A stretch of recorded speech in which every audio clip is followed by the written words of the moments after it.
This fills you with pride, and this really get you going. And you know this stands for freedom, and this fills you with rage because people that burn the American flag should go right to jail. Congratulations, you're not a patriot. You hate your country and are a groveling simp for government. Let me break it down for you. It's anti-American to worship government, but according to the Socialist Bond Pledge, when you pledge allegiance to the flag of the United States of America, you're also pledging allegiance to the republic for which it stands, literally government. Further, the flag symbolizes the 50 states, government, and the 13 colonies, also government. It flies on government buildings, and many of the government agents who wear special authority costumes and badges wear it too. I know you probably think this government idolatry is righteous because America's a republic, and the republic is in a special class above democracy and government at large. But this republic still resulted in a massive, extremely powerful government and empire. Those who've ruled over it have actively crushed liberties repeatedly throughout history, and are still doing exactly that, desecrating founding principles by building your digital mass surveillance prison, expanding the police state, empowering the oligarchy, and silencing speech while adding to the multi-trillion-dollar debt. Much of that debt was accrued forming a massive standing army and waging endless, unconstitutional wars, things the law-breaking, authority-disrespecting, criminal founding fathers warned would lead to despotism. And don't forget those entangling alliances. These assaults on liberty are invariably bipartisan, a threat foretold by George Washington, who cautioned against political parties and factions, though he likely didn't predict them merging into a uniparty. And you're celebrating this dystopia like a useful idiot for tyrants, guzzling fear porn from the same authorities who will happily give you a false sense of security in exchange for your freedom. You don't love American values. You love the Hollywood and government propagandized version of America that manipulates you into supporting authoritarianism. You hate real American values, possibly more than the flag burners you'd like the government to throw in cages. You choose violent authority, obedience, and collectivism over freedom. But it's not too late. The American Revolution was paradigm shifting. It was a lightning bolt to human history and progress, driven by distrust of authority and a willingness to defy it. So if you really value America's founding principles, keep advancing that logic. Jefferson knew that the natural progress of things is for liberty to yield and government to gain ground. And as Madison understood, the essence of government is power, and power lodged as it must be in human hands will ever be liable to abuse. They thought they could restrain it, that it might work for us. Only for many of them and subsequent rulers to violate their own principles. If they saw how it turned out today, they might even abandon their faith in violent political authority altogether, even when it allegedly works for the people. And so should you.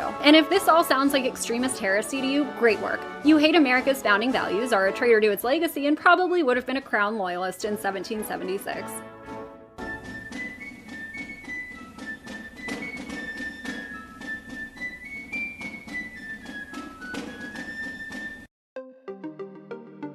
It starts with a simple question and ends in objective reality. Through our journey from there to here, we find one another and ourselves. And as the next 24 hours breaks free from our last, we gaze onward in reflection of the day. Come to your own conclusions. Stay vigilant. Welcome to the Daily Wrap-Up.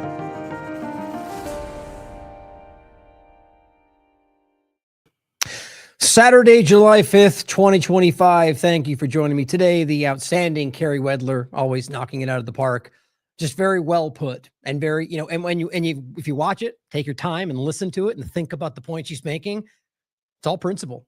It's all about principled points of integrity, of standing by what you believe in and not allowing political narratives and the issues of the day to cause you to ignore those principles. And she's right. If you are in line with what the government, either side of it, pushes today, then you're contradictory to the founding principles that you at least claim to be promoting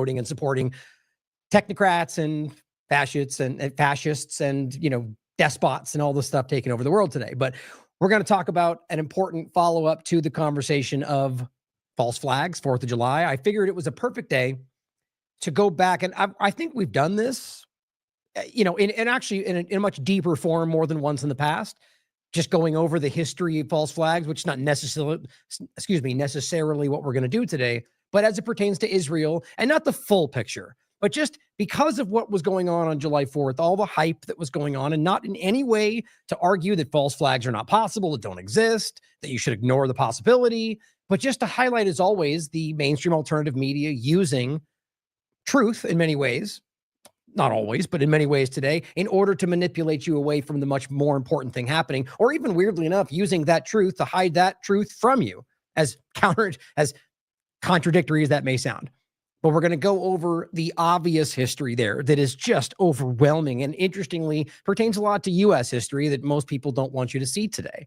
And why that's important today with Israel's involvement and what's going on in this country with the discussion of Iran and kind of feeling out how that, why that's there and what that means to Americans today, but also the world. But a very important time to think about these things and how false flags work and how that could be played against you today and what these things might be covering up today. Talking about, of course, the post-Iran bombing and what we thought Israel might do after on July 4th and the different hype around it. Now, what we talked about the other day and building up to this is, as I think I saw someone very, very aptly write this underneath something I posted, that, when all of the media, or rather that, when false flags happen, it's something they want you to be caught off guard by. They don't want you to know it's coming. They don't want people to expect it. So the argument being, if something's going to be done, and under the guise of a false flag, and for those that don't know, it simply means carrying out an attack in order to blame somebody else. It comes from, and I'll include James Corbett's great work on this, the really great deep dive on it. It comes from naval ships raising a flag of somebody they want to blame. So you even don the uniforms and put up a flag of the person that your adversary, and then using that fake presentation, attacking somebody. So when the world finds out, or when they get word back to their people, the narrative is that group attacked us when actually it was you. And you do this because you want to cause chaos and strife for a group that you are an adversary with. Maybe you want to create some kind of political avenue to carry something else out. All sorts of different things. And so after the conversation of Iran and Israel and the United States unilaterally, just unprovoked bombing Iran, the expectation was that something might be done to drive the U.S. further to war with Iran. Now, what's interesting is that seems to be the most prevalent of the conversations over the 4th. And we'll point to the biodefense document for where that date really came from, which is kind of loosely connected with what we were talking about happening. But interestingly, the idea, it seems interesting seeing as how a lot of the Republican conversation very clearly were feeling that was likely, that we'd be tricked into going to war with Iran. Yet when you listen to the higher ups, the mainstream alternative media screamer, partisan, team sport politics types, that's really not what it was coming down to, right? Because the argument is they don't want you to think that Israel's faking us into the war. They want you to go to war for Israel. A lot of it. And of course, this is where you get this weird kind of middle ground, the actual partisan controlling structure bumping up against the majority of what people in their circles actually think. We seem to, the former is what we get shown, right? What the leadership want you to think is happening. So it's very important to see how this is being played out. And I don't think people are falling for it, which is a really good thing to talk about. Now, the latter part of it we're going to discuss, kind of overlapping with the 4th and Israel and the United States, is what they're all doing in Gaza and the ongoing coverage of the Gaza Humanitarian Foundation, which is essentially Mossad funding to continue to assassinate, murder Palestinians in broad daylight or any other time they're carrying these things out. And I'm going to go over this with corporate media conversation, with the human rights groups on the ground, with video coverage of the reality of how it hasn't slowed down. It's rapidly increased. And just showing you what that means. Then one of the larger points today we're going to talk about, and all of it's building towards hoping people understand two things primarily. That this is the government and the leadership and the movement that we're dealing with, the sadistic, disgusting nature of the Zionist movement. And then that it's definitely, clearly, demonstrably not every Israeli and every Jew in the conversation. That's the trap. That's what Zionism needs from you. And we've always proved to you that's not the case. Clearly, you can see in Israel that it's the majority of people that have some of these supporting what they're doing to Gaza, for example, supporting these things. It's not all of them. It's not every person in the country. And there's more than Israel or more than Jews that live in that country. It's important to think about. But to talk about what is going on in regard to the people and the government and the interaction within, and having a massive bombshell whistleblower, multiple people testifying that Israel, or rather more broadly, I guess, it's the government systemic structure, but the government, the police, multiple different factors involved with something they're calling sadistic ritual sexual abuse. And this is a massive story that you're not really going to hear anywhere else, that just came out a few days ago. And they're testifying in front of the Knesset members themselves that took the testimony themselves called it a watershed moment. And I'm going to go over the history around why this is not unique, that this is what this Zionist organization is allowed to, whether because their own perspectives or whatever other reason, allowed this to become the problem it is in Israel. And Israelis have been calling this out for a long time, whether being called a safe haven for pedophiles, which is what U.S. corporate media, The Guardian, Haaretz, have called Israel in the past, the amount of sexual abuse that happens within women in the IDF that's only gotten rapidly worse the more that it gets called out. It's important to see where this comes from and not blame the people independently or the religion around these people. It's obvious what this comes back to. So that'll be the general point of today. As always, a lot more to get to. I'm going to start with a couple of things that we're not going to really focus on today that I wanted to make sure you didn't miss. Now, this is what we just discussed, the article, the show that we just put out last, which was on the 2nd. The suspect Trump-Musk divide, Atlas deportations, U.S. government to drop billions of flies on Texas. Now, there's two things I wanted you not to miss before we get into right out of the gate talking about the false flag overlap and the important discussion therein. Was about two or three quick points about the bill and conversation around it. But most importantly, this really crazy story about the screw worm and the argument of it kind of pushing its way into the United States, or rather could, and that they're planning to drop, their words, billions of flies. And these are manipulated flies. And look, I was actually just battling with somebody about this online, or arguing about whether you would argue this is genetically modified, for example. Now, look, there's a fair point to be made about whether you can sterilize flies without genetic modification. Now, my point is not necessarily about only genetically modified entities. It's about specifically the way that they manipulate nature and the side effects that causes. You know this. You've been watching this show a long time. Genetically modified GMO foods or animals are only one part of that conversation. So it's important to understand that the billions of flies that they've manipulated that are being released in the public, and that's only one part of the concern, is what they've done to them and what might be secretly happening. My coverage was in large part, looking at the science around what releasing what a billion flies could do to any population. The overwhelming, I think if I can remember the quote exactly, that I said it was over 30 illnesses, diseases, were, in their word, unmistakably connected to just flies being present. That's because of the way that they, what flies do, what they eat, what they land on and carry around. And so my point was, that's crazy in and of itself. Watch the coverage. It'll blow your mind. It's wild to me. But I wanted to include this Beef Initiative, who we've overlapped with on Steve's show. Very important count to cover.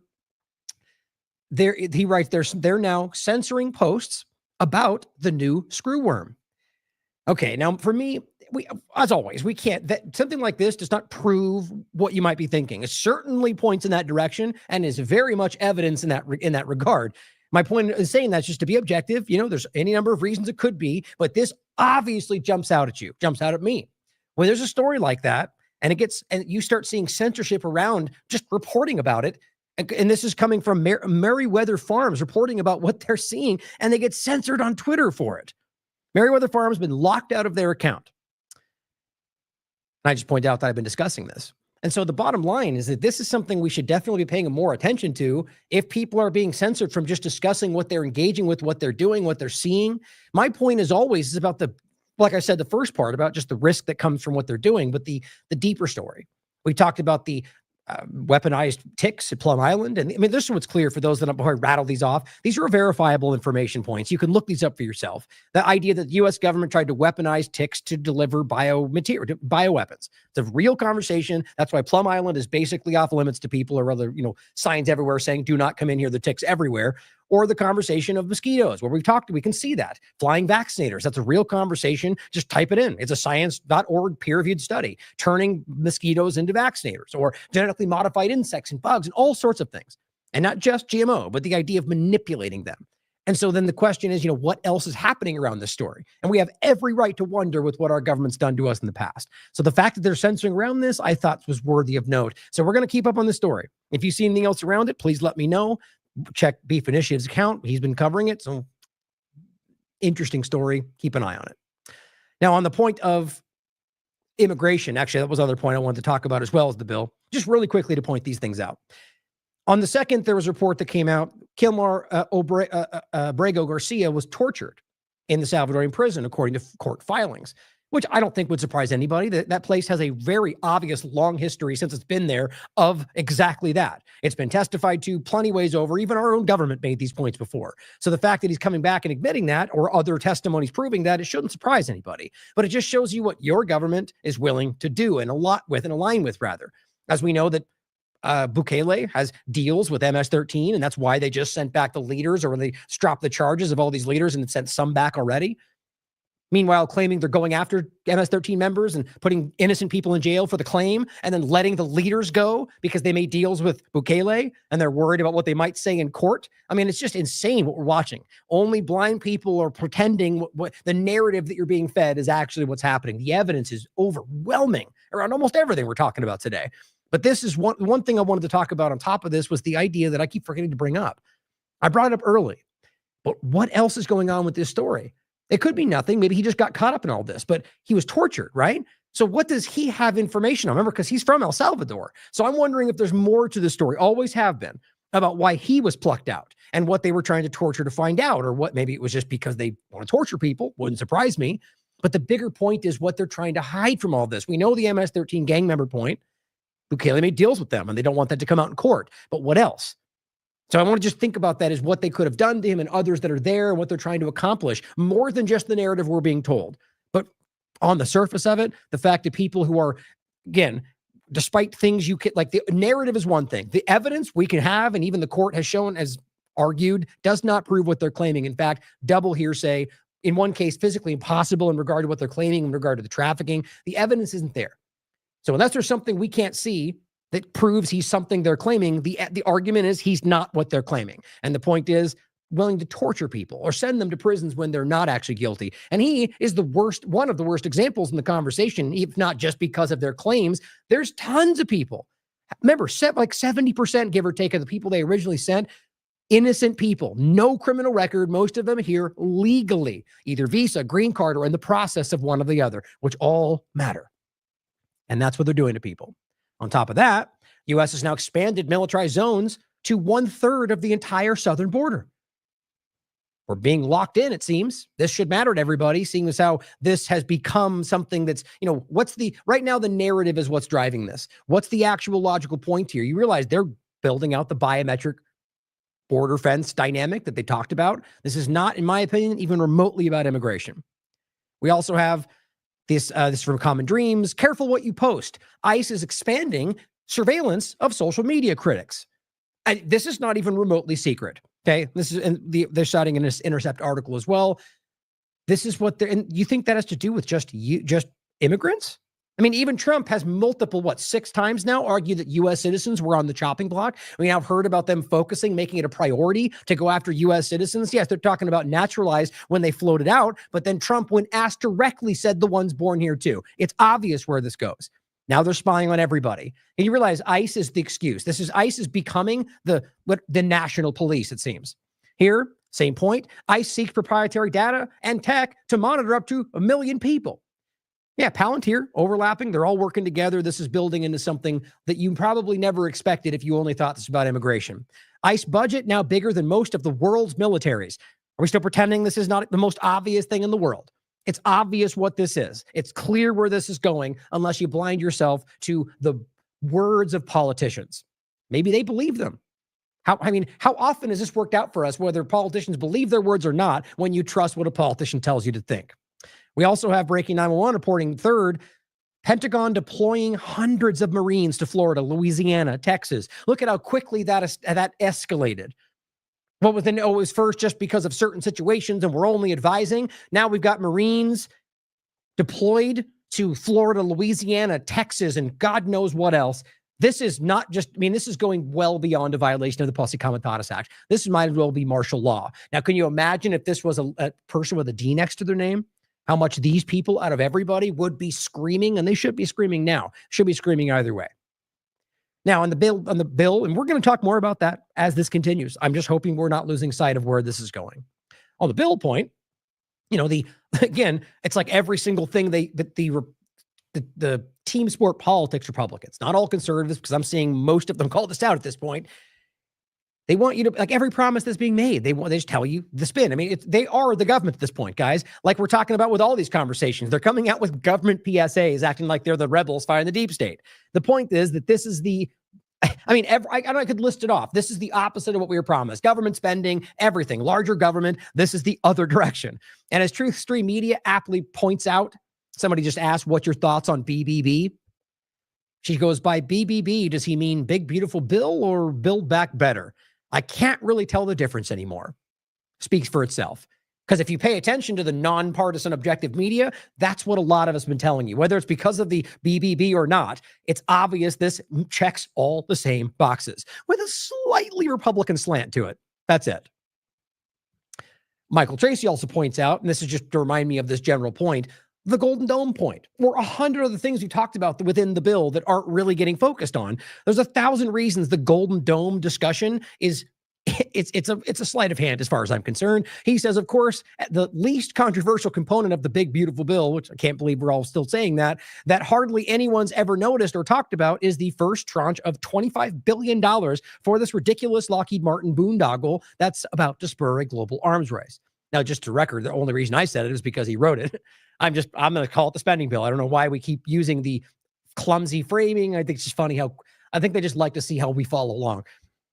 This is, I've gone through it before. There's 1,000 reasons, whether it's because of money laundering or any number of weird things that go around with this conversation, or the idea of the same satellite control structure that I'll grab that quickly, that Elon Musk is building out, right? This is not what it appears to be. This was the article that Derek wrote about this. You can't hide. Elon Musk and SpaceX are helping U.S. intelligence build the world's largest satellite spy network. But I'm sure if you just tell yourself it's all about illegal immigrants, it'll all be okay. And of course, with the bill itself, I just thought this was an interesting one point that, it's all of these people. And this happens constantly, which is just more and more day by day showing me that this is all one grand illusion. There are people that support them no matter what. But I have a higher opinion of Americans and everybody for that matter. I will not accept the fact that this many people are either this ignorant, this lacking of concern for what's true, what matters, any number of things. Laura Loomer. I said, oh, look, Loomer, yet again, sharing false info, either because she's utterly incapable or unwilling of doing her due diligence, or because it's her job to lie, likely both. She comes out and says, Massey caved and flipped his vote because he knows who is really in charge. Donald Trump, Massey's a pathetic grandstander. Oh, whoops, except that's not at all what happened. Oops, because either she didn't care to really look and she saw one other person say that without her, which I'm willing to bet you that's what happened. These people, same with InfoWars, they don't check their facts. They go with what's working in that moment because they know by the time anybody looks at it, there's 75 lies down the road.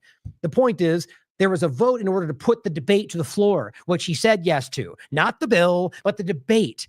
And either she didn't care about that or didn't even care to look, or is just typical, you just got Loomered. How about that? The point is, these people are blind or dishonest. You can decide for yourself. Here is Massey's after the fact. This is when he said, although there were some conservative wins in the budget reconciliation, I voted no on the final passage because I will significantly increase our budget, our budget deficits in the near term, all the things you've heard. He's been screaming at the top of his lungs, and now suddenly he's not America first because he's telling you the truth about it. And this is just one of the examples. You can look at the record for yourself.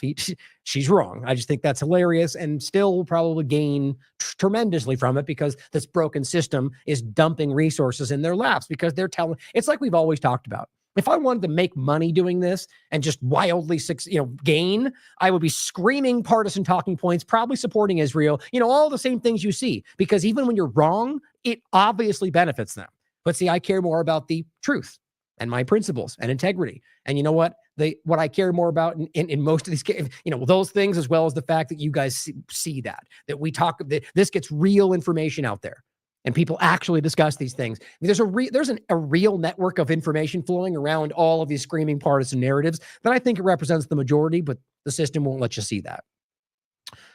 Decentralized News also points out, let's not forget, flashback, Trump's, this is what RFK Jr. was saying, 2024, July 21st, Trump's selection advance for VP is a salute to the CIA and to the intelligence community and to the military-industrial complex, says RFK Jr. He says, and their gravy train is going to continue.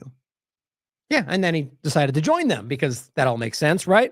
Trump's big, beautiful bill is a huge win for the military-industrial complex. Vance cast tie-breaking vote to pass the big, beautiful bill. Look at how that works.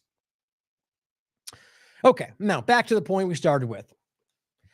This clip was fantastic. Carrie Wedler, she says, to those who hate America, facts don't care about your feelings. If you don't like it, you can leave. she's making a joke, right? And the point is that's what people are constantly saying to everybody else. And the argument is that's not a principled thing to do. We're trying to fight to change what we believe in, right? But the clip, as you saw earlier in the beginning of the show, is just simply highlighting that if you support what the governments are currently doing, then you don't support the original founding ideals. It's very simple, and they're very, go down the check boxes, guys. Not what they say they're doing, but what it actually amounts to, left or right, as far back as you want to look. Now, we saw this, right? We talked about it. We talked about the possibility. It's always possible. Or the idea of what I guess the evidence, if you want to call it that, was that there might actually be something. Here's the easiest way to put it. Obviously, at any point in time, anything's possible. A false flag, an attack is always possible. I would never just dismiss that.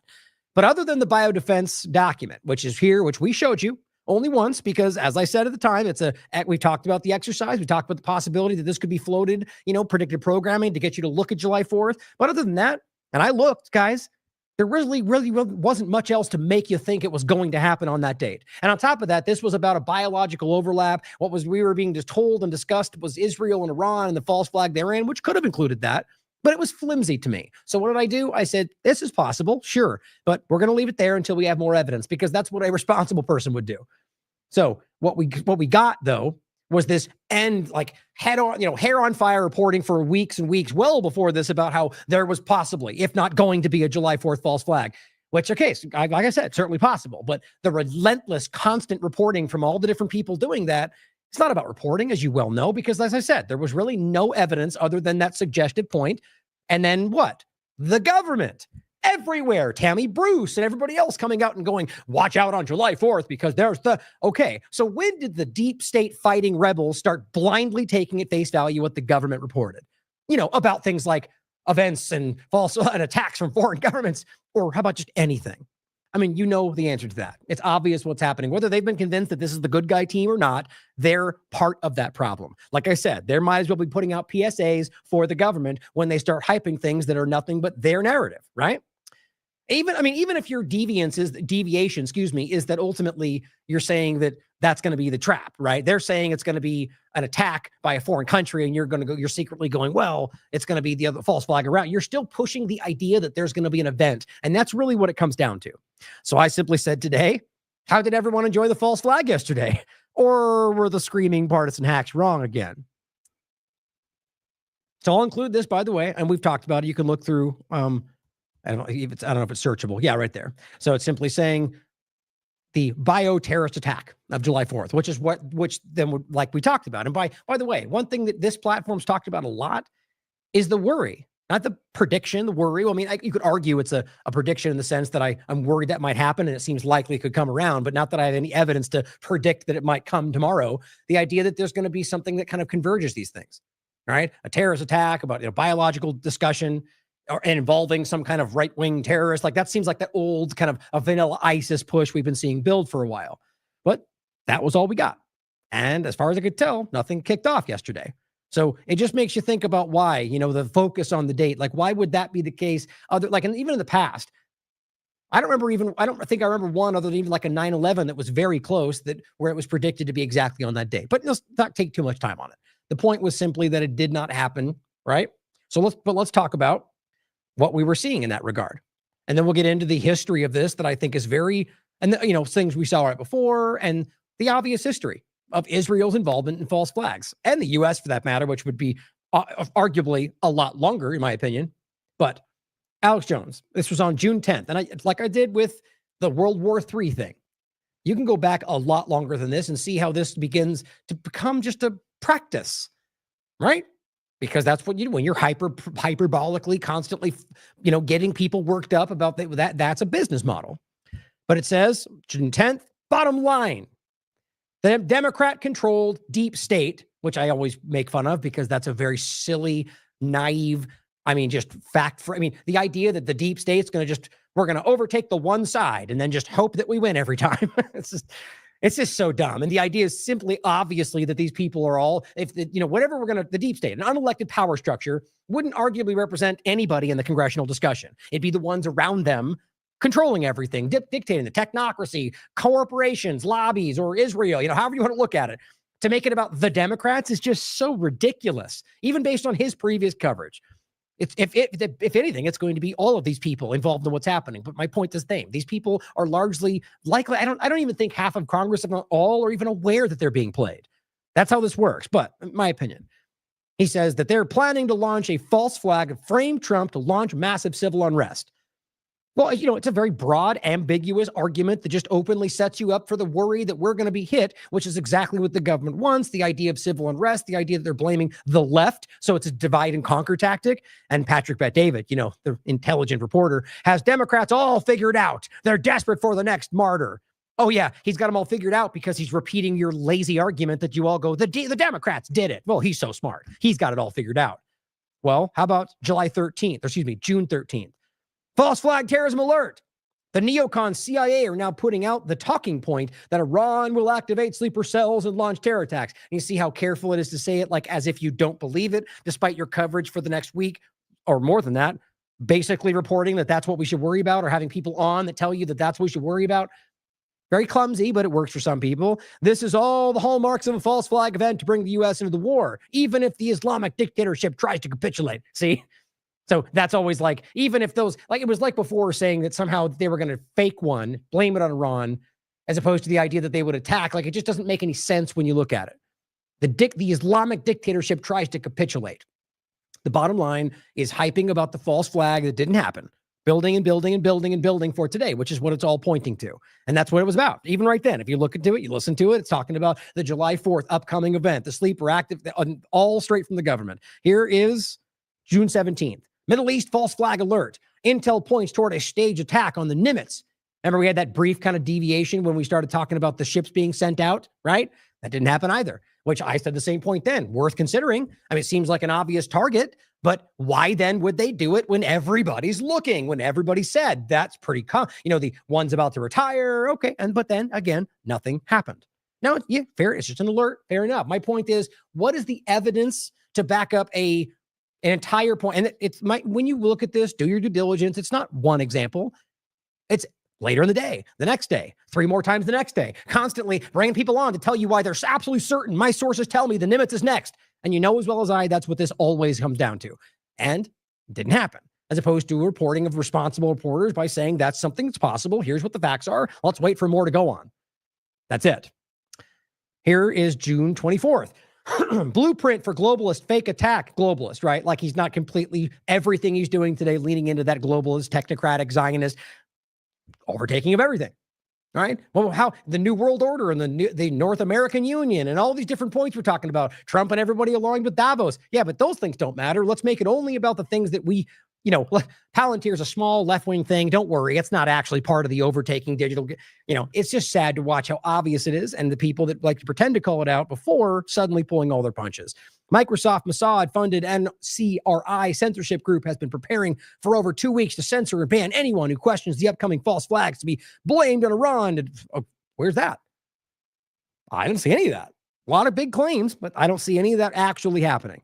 Here, June 26th, emergency alert, which, if everything's an emergency, it's funny how, does that belie the point? If it's every single report's an emergency, then nothing's an emergency. Same groups behind COVID-19 drills prepare false flag bioterrorism alert. That's the same document right there. Okay. Here we are. And this is the same thing from before. Same groups behind COVID-19 drills prepare false flag attack slated for July 4th. You tell me where does that say my opinion, hypothetical, based on a document with no other evidence? No. That is, and everybody ran with this. Coming. Attack on the 4th. The National Blueprint for Biodefense. Yes, we saw this. It's been around. We've talked about it more than once.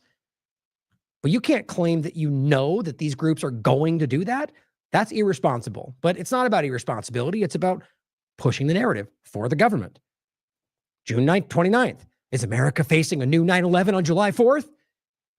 See my point? In what point why would you keep hyping the point? That's propaganda. No new evidence has evolved over this period of time. With Iran's declaration of war against President Trump. Now, look, see these games that are played? We talked about this in a second when this came out. There was a religious entity that put out a fatwa saying they were enemies of their God. And then everyone claimed he meant to go kill them. And you read it for yourself. That's not what it said. You could certainly mean that it's meant that or claim that, but there's nothing other than those statements. I went over it on the show. But so that becomes on top of the next. So lie on top of lie. The mullah's fatwa ordered 270 million Shiites to attack the West. That's not what it did. Same point. That's exactly what I already read. But now he's turning in hyperbolic points into you're about to be attacked. I mean, let me ask you this. If some of these people who watched his report decided to do something serious because they thought we were about to be attacked, would that be his fault? No, it'd be their fault because they did it. Their actions. He can say whatever he wants. That's free speech. The point, though, is that his false reporting could very well put people in danger. But I would never argue he wouldn't be allowed to say it because that's free speech. See how that works? Meanwhile, they're screaming to shut down people who say things about Israel or, the woke right dynamic. Full report. Are we facing 9/11 false flag on 4th of July? Okay. Here's June 25th. On the eve of a new false flag terror attack. What on the eve? Now what? Now it's an absolute. See how it becomes a fact. Now, when you put out the earlier one that's like, well, we should think and I don't know, and we should question. So everyone, when I do these, they go, oh, he was just putting out a possibility. Yeah, then. But then what about the other 17 reports that followed that, built on that hypothetical point? But this is what I found interesting. And there's plenty more you could find. On the eve of a new false flag terror attack to force the U.S. into another war. Yeah, clearly because they're so resistant to going to war with Iran. Alex Jones asked the age-old question. The age-old question. Who predicted 9/11 first? Alex Jones or William Cooper? Well, Jones, since you brought it up, let's talk about William Cooper. Let's talk about the reality of what Cooper said about Alex Jones or any number of the other people that eventually broke away from them, that they lie, they're dishonest, that they are not what they appear to be. But it's funny is he needs to bring this back up to try to make it seem as if he somehow was ahead of him. Cooper was the original. Jones was the emulator. But let's go over that. Here's a clip of Cooper telling you what he thinks about Jones. Now, if you don't remember the point, look him up. Look up Bill Cooper, look at the history and the reality of Jones becoming a fake version of that and how that shifted the conversation. This guy is a cornerstone of the truth-telling side of this, behind the 9/11 discussions, going back to the real, let's make it the real version of what Jones pretends to be. Alex Jones, you are a bold-faced, miserable, stinking little coward liar. Now let me say that again so there's no mistake about it. You can all tell Alex Jones that I said this, and I suspect he's listening because he does. Alex Jones, you are a bold-faced, stinking, rotten little coward liar. I was only on the Alex Jones show one time. It was years ago when I didn't know who he was, when I didn't realize what a liar and a coward and a sensationalist bullshit artist that he is. He was on one little FM station down in Texas. He wasn't on all the stuff that he's on now. And I agreed to be on his broadcast. That's when I was doing guest appearances on broadcasts years ago. I was not cut off. I did not use any kind of foul language whatsoever. He treated me very well, and I stayed on for the whole show. Some of you in Texas know that that's true because you heard the broadcast and you taped it. Later, when I found out who Alex Jones was and what he was doing to the truth, and what a cowardly liar and sensationalist he really is, every time he called me after that, I have always refused to appear on his broadcast. Absolutely refused to lend him any credibility whatsoever by appearing on his broadcast. And that made him very angry. I've also revealed him for the lying sensationalist bullshit artist that he is by every once in a while bringing to your attention the lies and the deceit and the rumors that he spreads over the airwaves that are not good for any of us, and they're not good for the nation. They are especially not good for militia and patriots. The most disgusting broadcast he ever did was on New Year's Eve, the year 2000. The New Year's Eve, 1999, bringing in the year 2000, which he went completely out of his mind and claimed that Russia had launched intercontinental ballistic missiles with multiple warheads at the United States of America and actually panicked millions of people who were putting their children and their belongings in their cars and heading for the hills. Does that sound familiar? Now, there's lots of things that can be said about me. Nobody needs to lie about me. Sometimes I am irritating. Sometimes I absolutely will not suffer fools and am just as rude as I can be. Nobody has to lie about me, Alex Jones. So I suggest that the next time somebody calls your broadcast and asks them about me, you tell the truth. There's lots of truth that you can tell about me. But don't ever lie on me, buddy, because I'll chop you off at your ankles. I will chew you up. I will spit you out for the lying, stinking, rotten little coward that you are. And that, ladies and gentlemen, is all I have to say about Mr. Sensationalist, lying, rumor-mongering, bullshit artist, Alex Jones.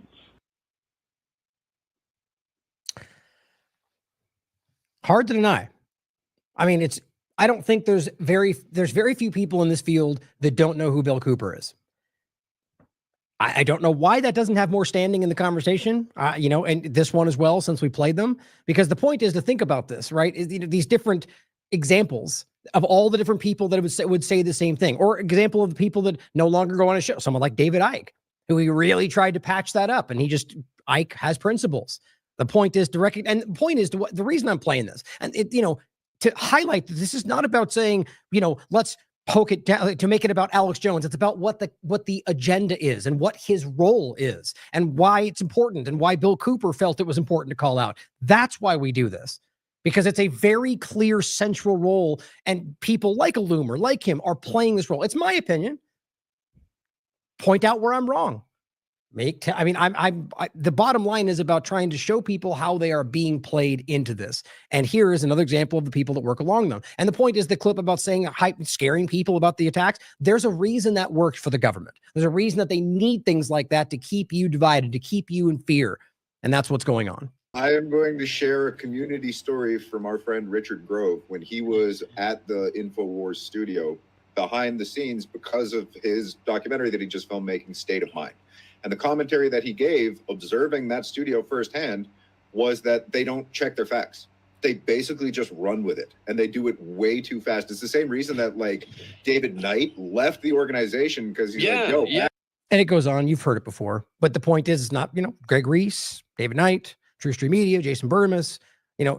It's pretty clear that there's a track record there. And there's a reason this is important, because we're talking about false flags. And the argument being that this is, a psyop in and of itself, which is what a false flag ultimately is. But here's another video. This is a different one, by the way. You can listen to it. Similar quotes, different parts of the conversation.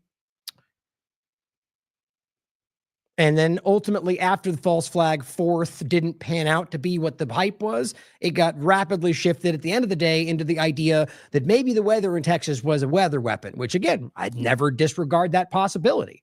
Do we have any evidence to back that up? Or is this just about kicking the can down to the next thing to get people scared and hyped about something so they don't focus on the fact that the week-long coverage of what was going to happen didn't turn into what you claimed it did? This is what continues to happen. Now, speaking of false flags, I just found it interesting that somebody asked Grok underneath Elon Musk. Is that? Oh, I thought that was the Survivor. That's funny. This Savior is what it says.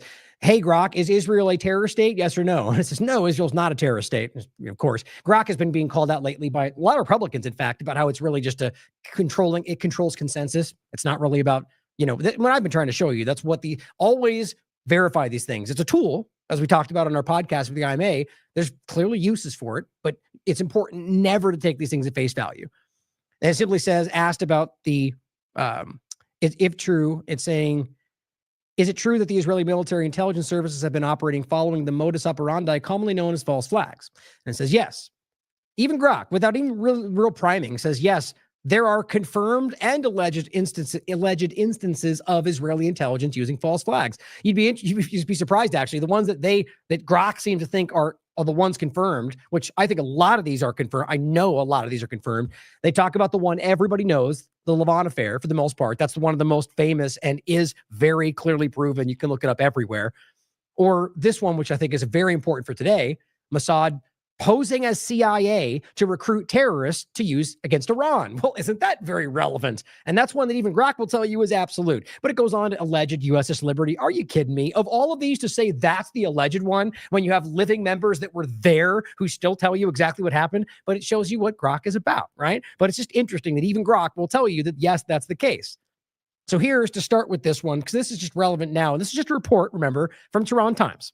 Because my point when I covered this was it very well could just be what they want you to think. But it's interesting that this was reported on June 25th, that they're claiming Israel had planned a false flag on U.S. soil. I'll just read it directly. This is the reason I thought this was so interesting is because it does align with the timing of the back channel conversation, which we know happens. We saw this in the past with Iraq, with removing people and the allowance of the bombing of the locations. I think the same thing happened this time, as well as with Qatar, where that's why they removed their people and their ships and or their planes. And so, thinking of that, it says the plan involved orchestrating a destructive event within the United States and fabricating evidence to implicate Iran, thereby manipulating American public opinion and prompting military action. Iran uncovered the Israeli plot through information shared by a friendly nation. Doesn't say which one.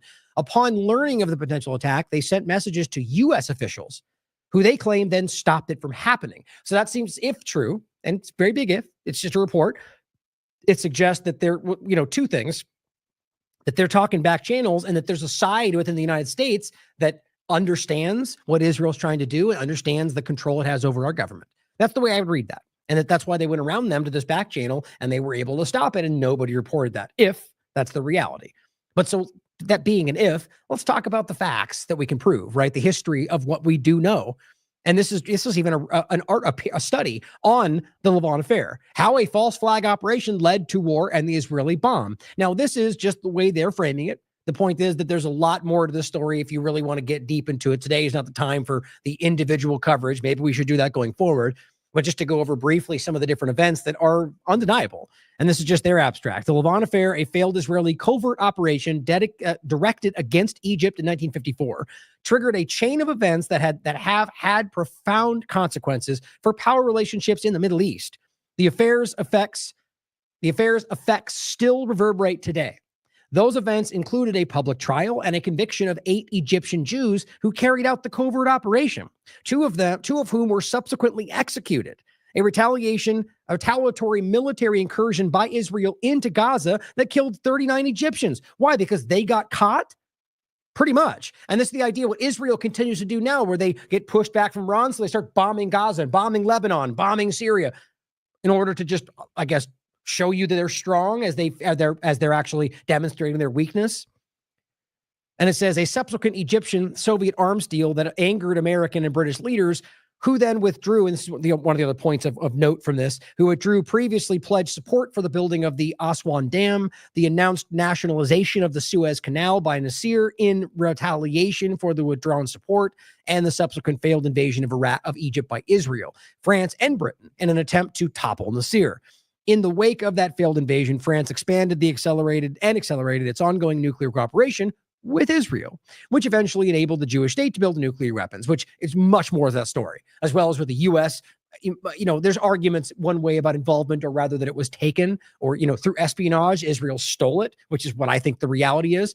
Either way, it's very clear if you look at these histories to understand, imagine this all being done and these governments then bowing to whatever Israel wants them to do. That needs to show you what's really happening here. There's mechanisms in place that cause them to disregard their own intention, or their own agendas, what their interests are, let alone your interests. To me, that demonstrates the clear infiltration, sexual blackmail, all the different mechanisms we very clearly see going on. This is from False Foreign Policy. It's literally entitled False Flag. And this is the one I think is most relevant right now to just what they do and what we've seen in Gaza, or we've seen in Lebanon, different places where Israeli Mossad or other intelligence elements will dress up like anything they want to pretend, whether it's Arabs, whether it is Americans, they will dress up and pretend and then carry out a certain role. I mean, look what they said. I wish I should have grabbed that actually. The clip of 60 Minutes in regard to the pager attack. I bet you can find that real quick. Hold on. Basically said the world's their stage.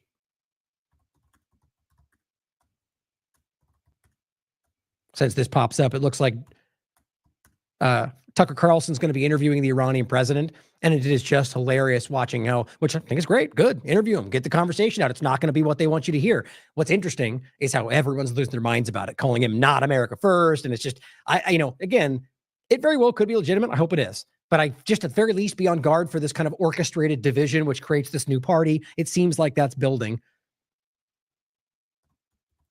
Let's see if this pops up. It should. I'd imagine it would. Yeah, right here. Perfect. Oh, it's a short version of it, though. This is important for this very conversation, though, to understand the mindset. Here, this is the one.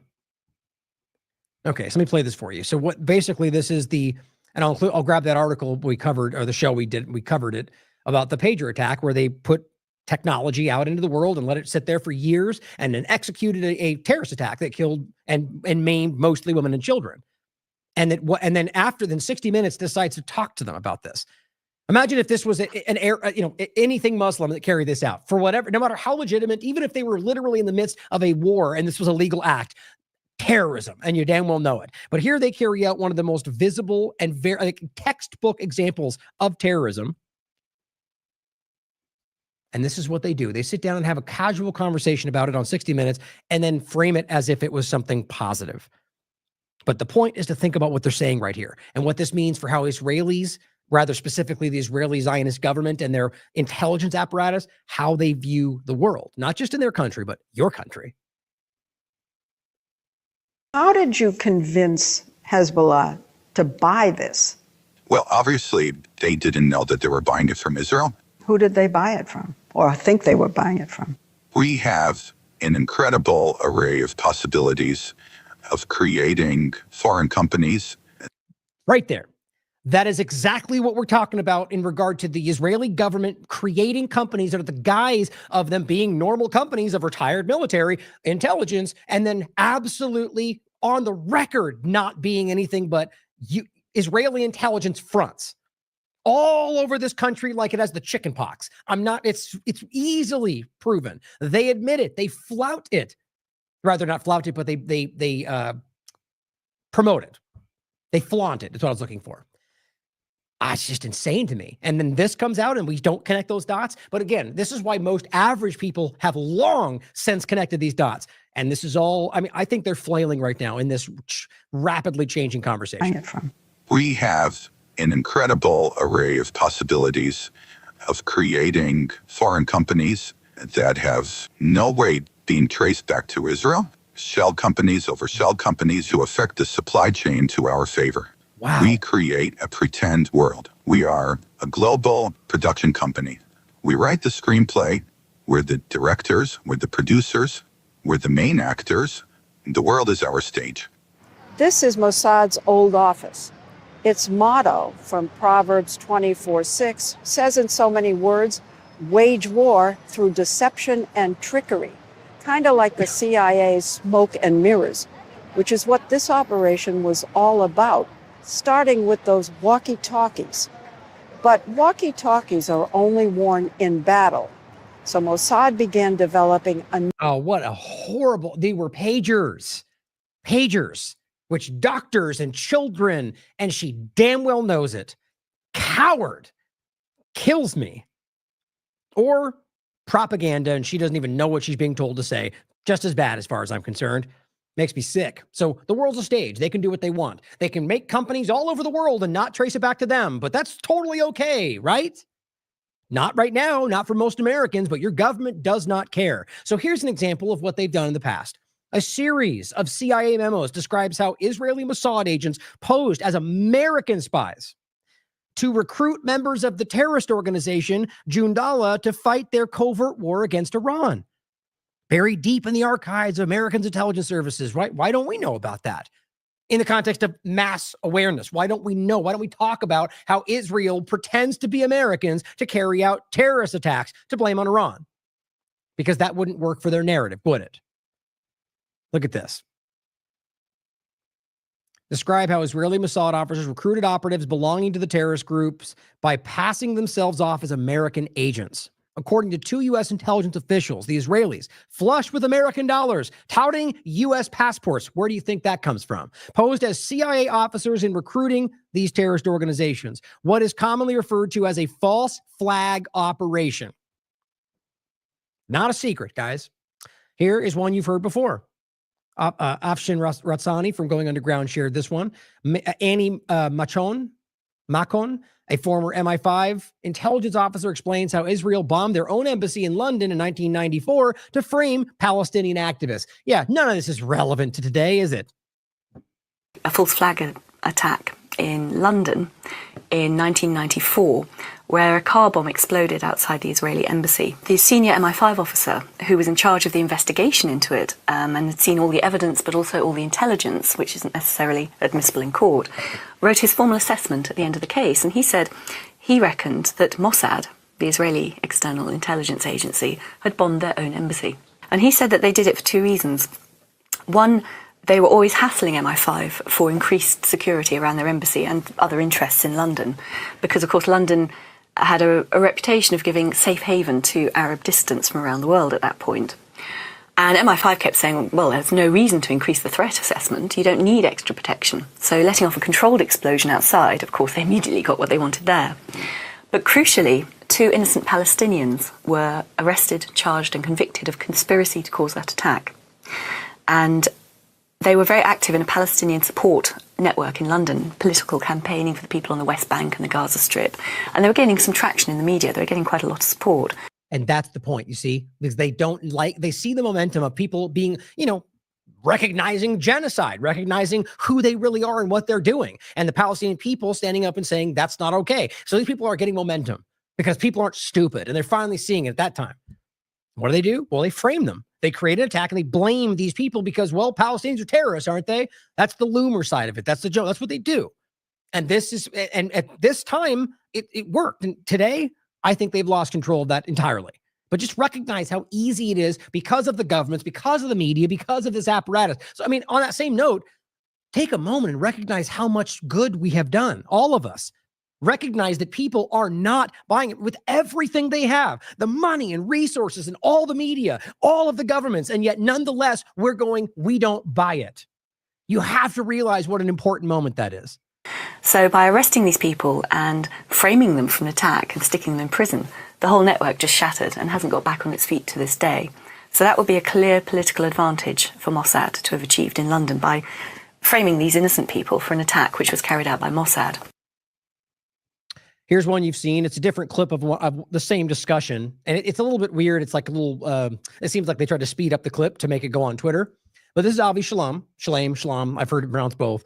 The point is that he's a very highly respected Israeli academic, British Israeli, and he is a Jew himself. He's talked about his history, the reality of everything we're talking about, the reality of Zionism not representing Judaism, the reality of what their history is, the apartheid state, everything.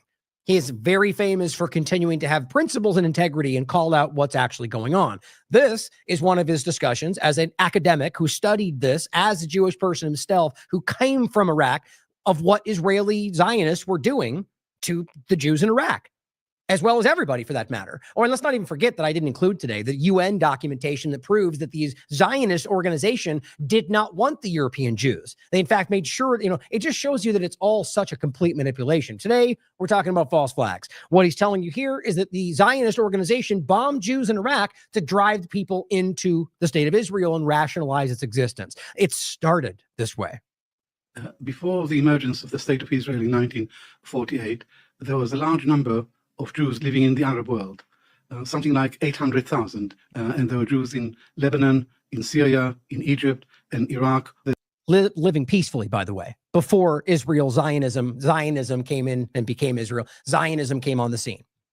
and created the strife that caused the justification and the illusion for why they have to exist. Meanwhile, working with the Nazi elements, working with the evil of the world to set this place up, then pointing back to that evil as if that's why they have to exist. All easily, you could look this up on Wikipedia today if you're crying out loud, how it aligned itself with Nazi Germany even after the final solution. All of this is public information, but we just are lied to about all of it. And most people are so afraid to even look at it because they might be called a racist person, even though it has nothing to do with race. It is about government murder. The Jewish community in Iraq was the most ancient, going back to 2.5 millennia ago. It was the most prosperous, the most successful, and the best integrated into local society. But before 48, there were Jews throughout the Arab world, and Muslim-Jewish coexistence was not a distant dream. It was everyday reality. The Jews and Arabs lived side by side until the arrival of Zionism. My family and I, we were Arab Jews. We spoke Arabic at home. We didn't speak any other language. Our culture was Arab culture. Our food was the most delicious, spicy Middle Eastern food. It wasn't European food. So in every sense of the word, we were Arab Jews. We Arab Jews had much more in common, linguistically and culturally, with non-Jews around us. We had much more in common with them than we had with Jews in Eastern Europe. In March 1950, the Iraqi parliament passed a law which said any Jew who wants to leave the country is free to do so. They have a year to register to leave on a one-way visa. And not many Jews registered to leave. And in the next year, 5 bombs exploded in Jewish premises in Baghdad, and that created a panic. Now, doesn't that sound very similar to what the woman was just explaining at a totally different time in history? Yes, because that's what they do. That is their history, verifiably so. And that helped to precipitate the exodus to Israel. Yosef Basri, 28-year-old lawyer and an ardent Zionist, and he was responsible for 3 out of the 5 bombs. The controller of Basri was an Israeli intelligence officer called Max Binet. He gave him the orders, he gave him the TNT. In 1950, there were 135,000 Jews in Iraq. By the end of 1952, there were only about 10,000 Jews left in Iraq, and 125,000 Jews ended up in Israel. We left Iraq as Jews, and we arrived in Israel as Iraqis. But the problem is that Israel claims to be the state of the Jews. Israel claims to speak on behalf of all Jews everywhere. Zionism is an Ashkenazi thing. It's nothing to do with us. I mean, you need to take, if you haven't seen him before, take the time to look up his work. It's powerful, and he knows what he's talking about. It's all based on facts. And anytime he goes up against one of these Zionists, he makes them look like a fool because the facts are easy. Here is an example. Somebody shared this just now underneath this video. I figure let's play it as well, because this is one of the leaders of the, I think it's the Torah Judaism group, where they're all over the world. Israel, the United States, London, right? They are a group that is actively, as Orthodox Jews, adherent strictly to Judaism, protesting that Zionism does not represent Judaism, that it is in fact a bastardization of Judaism, that they are murdering Palestine and Palestine has a right to exist. That's literally what their main thing is. Here's what he has to say as well. Mass slaughter in Gaza has nothing to do with a conflict between religions, between Judaism and Islam. We have been living together as Jews and Muslims for literally hundreds of years. Thousands of years we've been living together with Arab people. You can see how we live together. It's only an introduction of a political movement called Zionism, and that's using the name of Judaism to declare war on the people of Palestine, to declare and vilify the people of Palestine that they're anti-Semites, anti-Jews. That's totally repugnant and false. We cannot be silent. We're Jews. Because we're Jews, we have to stand up and say, this is not true. It's not in our name. We totally object to this. We cry and hurt with the people of Gaza and Palestine. This is not a religious state. It's not a Jewish state. They're using the name Israel. They're masquerading in the Star of David in the name Israel. This is a criminal entity. Now, that's the point I was just talking about before, is that, like, what is it, Cruz that made the argument? I mean, I can't believe maybe he's just that dumb, but I can't believe he thought that anybody would go for like this righteous indignation about how, like, the name Israel, there's somehow prove that it is the Israel from the Bible. I mean, it's such, not just naive. I mean, I don't think he actually believed that. I think he was just trying to force it on people. Clearly, as anybody will tell you, it was just the name chosen for that very purpose. After the Balfour Declaration, and British mandate gave them to the Zionist organization, gave somebody else's territory, and then just called it that so they could make up this entire thing. Read Herzl's own information. Read what he wrote back then, the atheist that he was. It's just insane. Now, this is something that's just shown in the chat. Thank you for Region 9 in the chat pointing this out. This isn't necessarily connected with the direction we're going in, but look at where we are. This is just to the overtaking of this government, or the actual, let's put it this way, because without all the other points to bring to it, if you're new to the show, that may not make sense to you. Just simply recognize this is not America first. This is an interest against the American interest. DHS awards $94 million in grants to help. Now, here's, let me read it first. I always do that. $94 million in grants to help protect 512 Jewish faith-based organizations from targeted violence and terrorism, despite the fact that the vast majority of what they're pointing to and saying that are people waving Palestinian flags, people protesting against the genocide. And that's ADL's own, whether they got caught. It's been broken down by many people that the number of 400%, what they've been throwing out, is based on simply support for Palestine. No violence whatsoever in many of the cases. The point is $94 million in grants. Okay, so remember we talked about the USAID and the foot in the door, woke politics and all of that? In grants, it's the same kind of thing, guys. This is how this works. It's a new name, new day, new narrative. Despite the fact that, as I keep telling you, despite most people not wanting to hear it, that Donald Trump's current administration is still right now funding circumcision for HIV in, what was it, South Africa? I believe one of them was with multiple places in Africa. We covered it live on the show, from current things from USAID or things that relate to climate change, any number of things that may not make sense to you because you don't believe it would happen, but it does, because that's a narrative. It's about the shoe in the door for whatever the agenda is in those countries, and those narratives just still work for them. But they don't want you to see that. Anyway, back to the point. I just think this is insane that we're still seeing U.S. tax dollars go. I mean, how is this America first in any context, guys? I mean, are Jewish people who are American, are their concerns about violence and everything more important than anybody else? You realize if you look at the actual occurrence of violence in this country, it is no way slanted towards Jewish people alone. That's a narrative that you can prove easily. Yes, but there are people commit crimes. Doesn't matter whether you're Christian or Jewish. If they commit a crime, whatever reasoning behind it, that's a different story. It shouldn't change the crime. Charge them for it. This is about something else. Now, Philip Giraldi, back to the point of false flags. To be sure, Israel has demonstrated, he writes, that it is not shy and will not hesitate to kill Americans when its own interests suggest a need for extreme measures. Witness the deliberate killing of 34 U.S. Navy soldiers on the USS Liberty in 1967, and the recent deaths of U.S. citizens in Gaza, which the American government has done nothing about.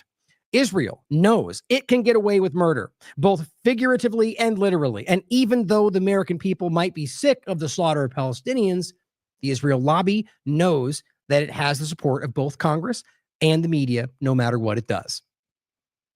USS Liberty is very, very obvious. It's an obvious example of this. Here is Haaretz writing about this on July 11, 2017. Here's the title for the podcast. But sir, it's an American ship. Never mind. Hit her.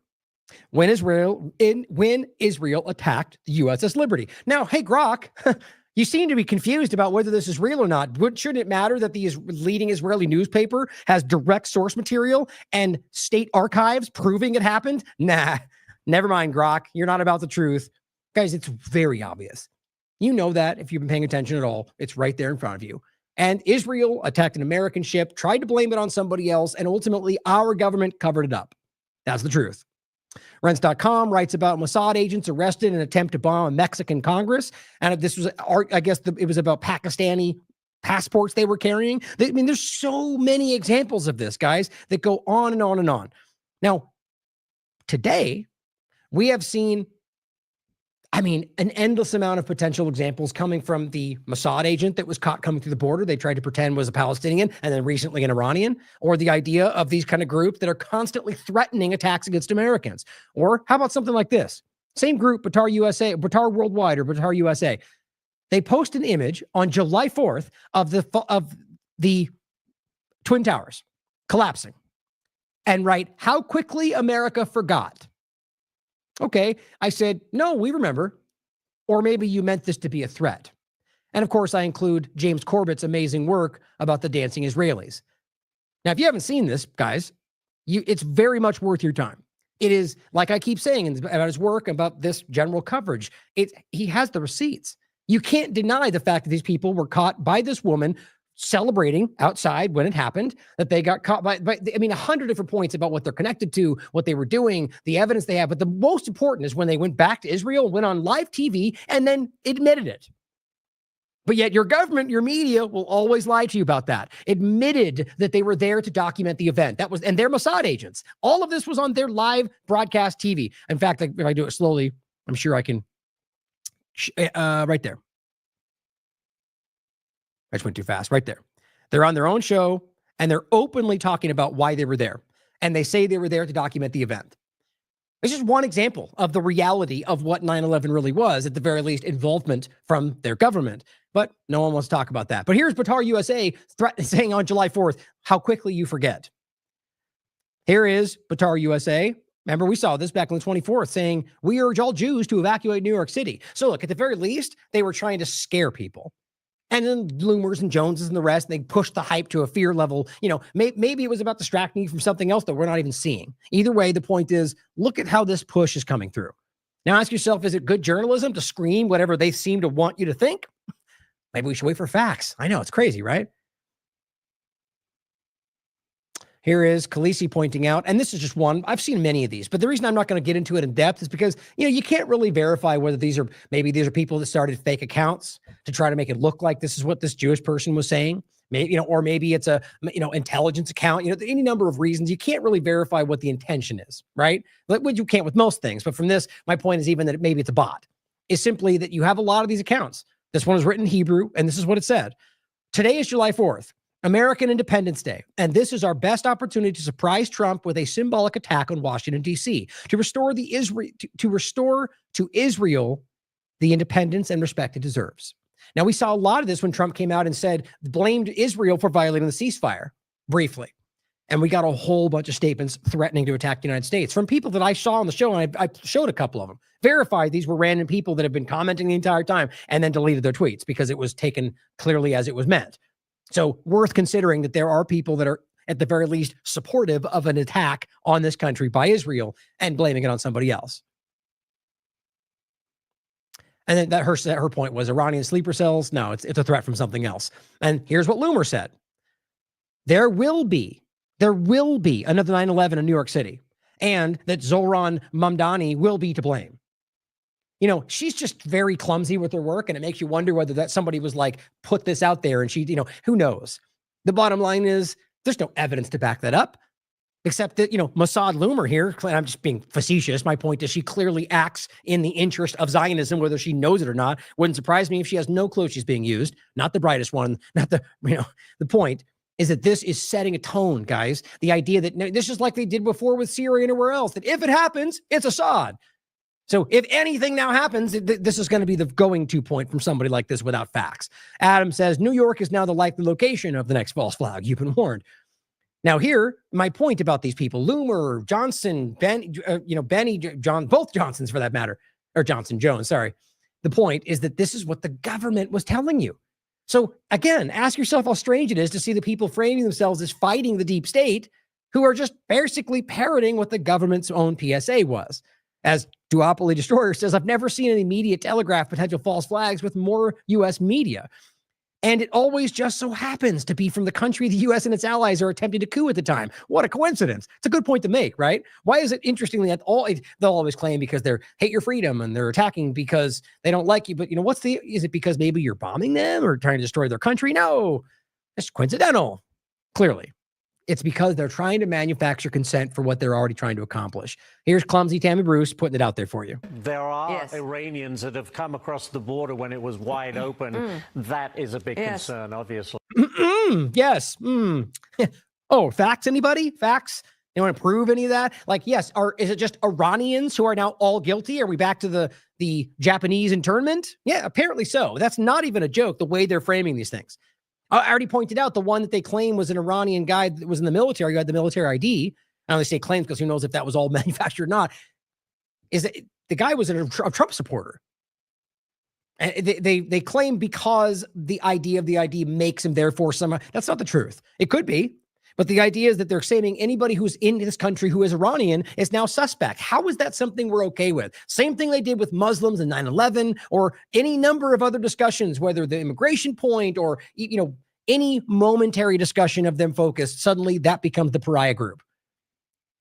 It is wrong. Facts matter.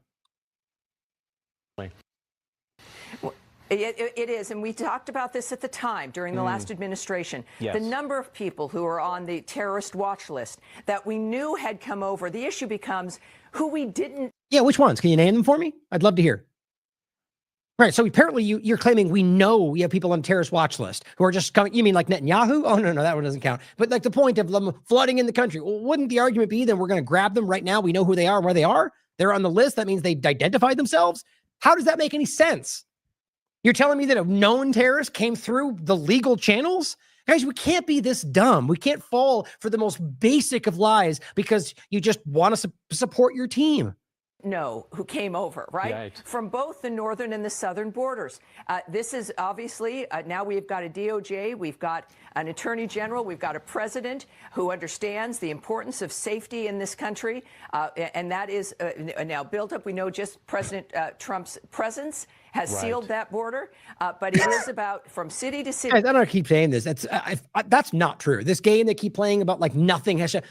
There's plenty of evidence to it's not like it's what it was before, but it is not what they keep claiming. The evidence they keep showing, or the fact that Trump, in the middle of all this, is now literally telling you that he's going to allow people that they want to stay. Like 100, and even called out his own radical right. Won't be happy with that.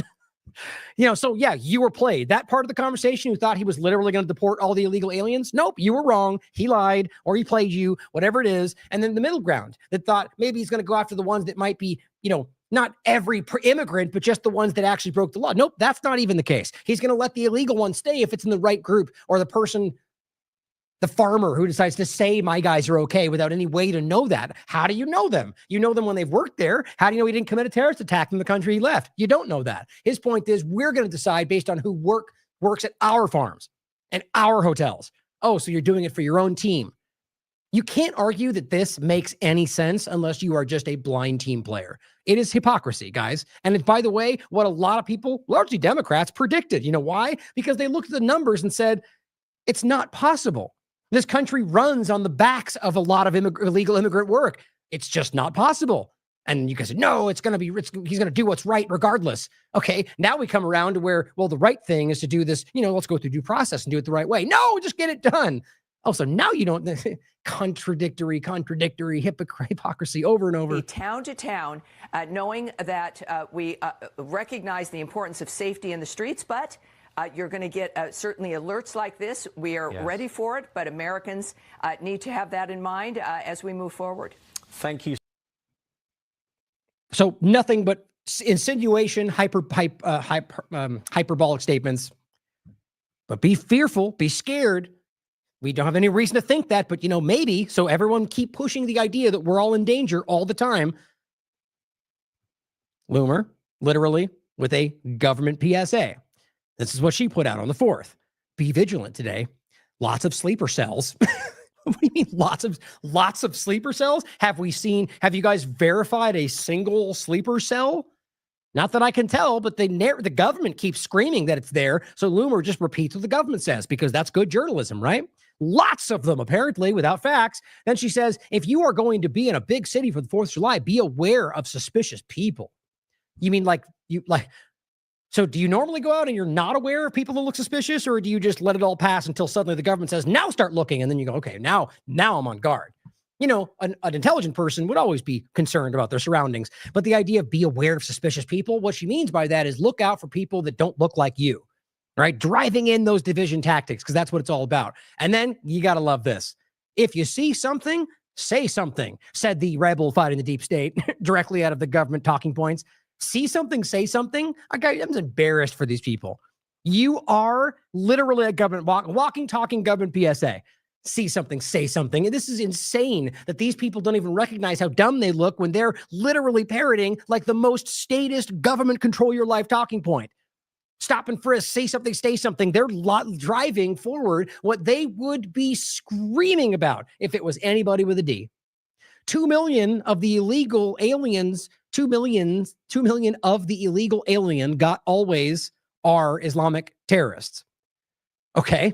2 million, she says, of the illegal alien got always are Islamic terrorists. So let's just try to see through the stupidity there and think that she's just calling them mostly terrorists, because that all makes sense, right? 2 million of the illegal aliens are Islamic terrorists.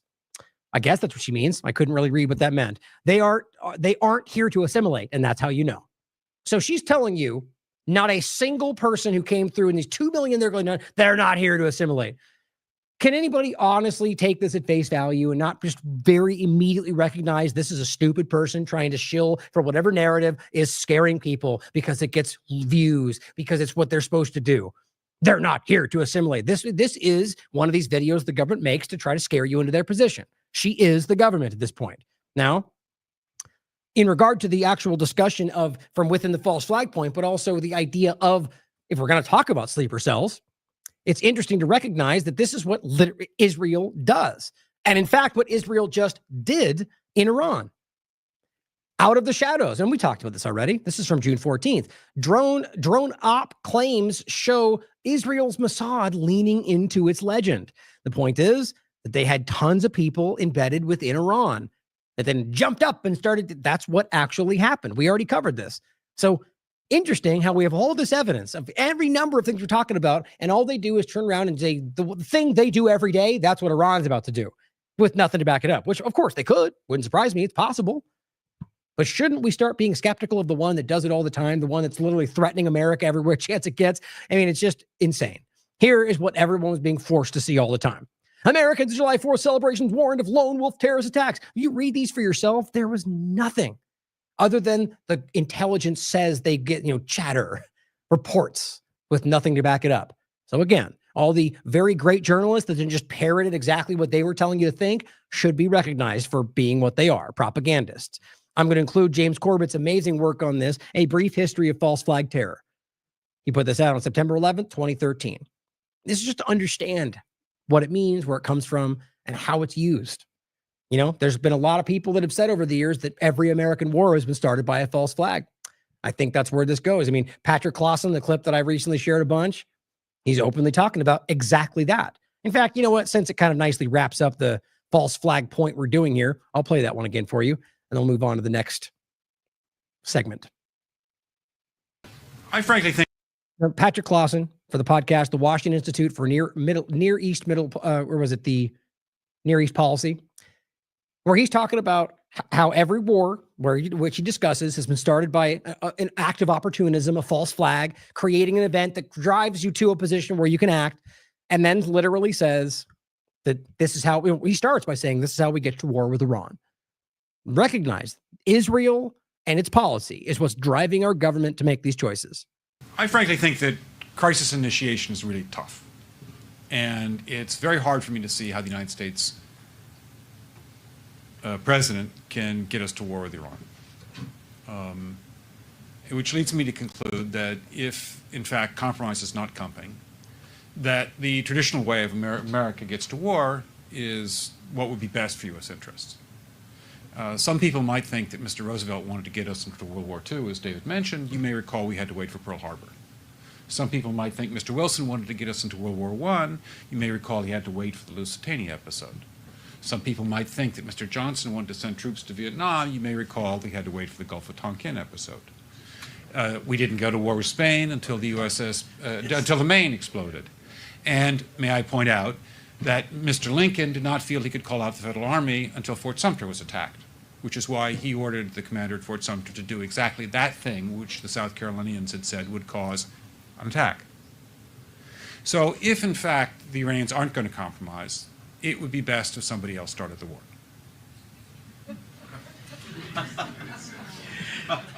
But I would just like to suggest that one can combine other means of pressure with sanctions. I mentioned that explosion on August 17th. We could step up the pressure.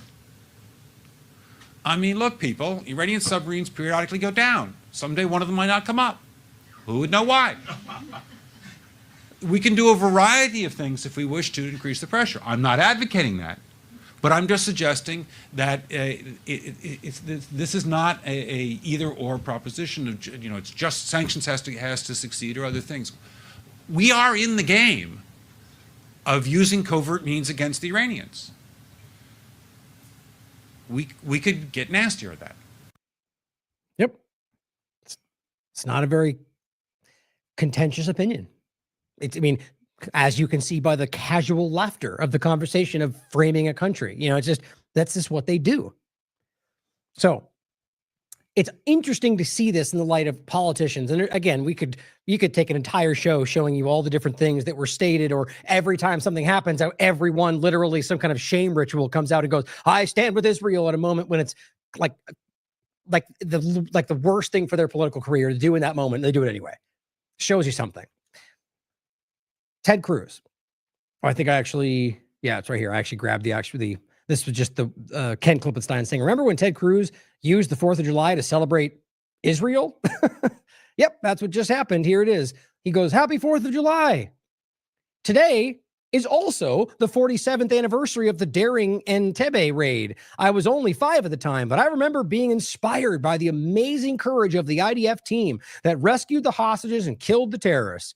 I thought, that's very Texan foreign policy.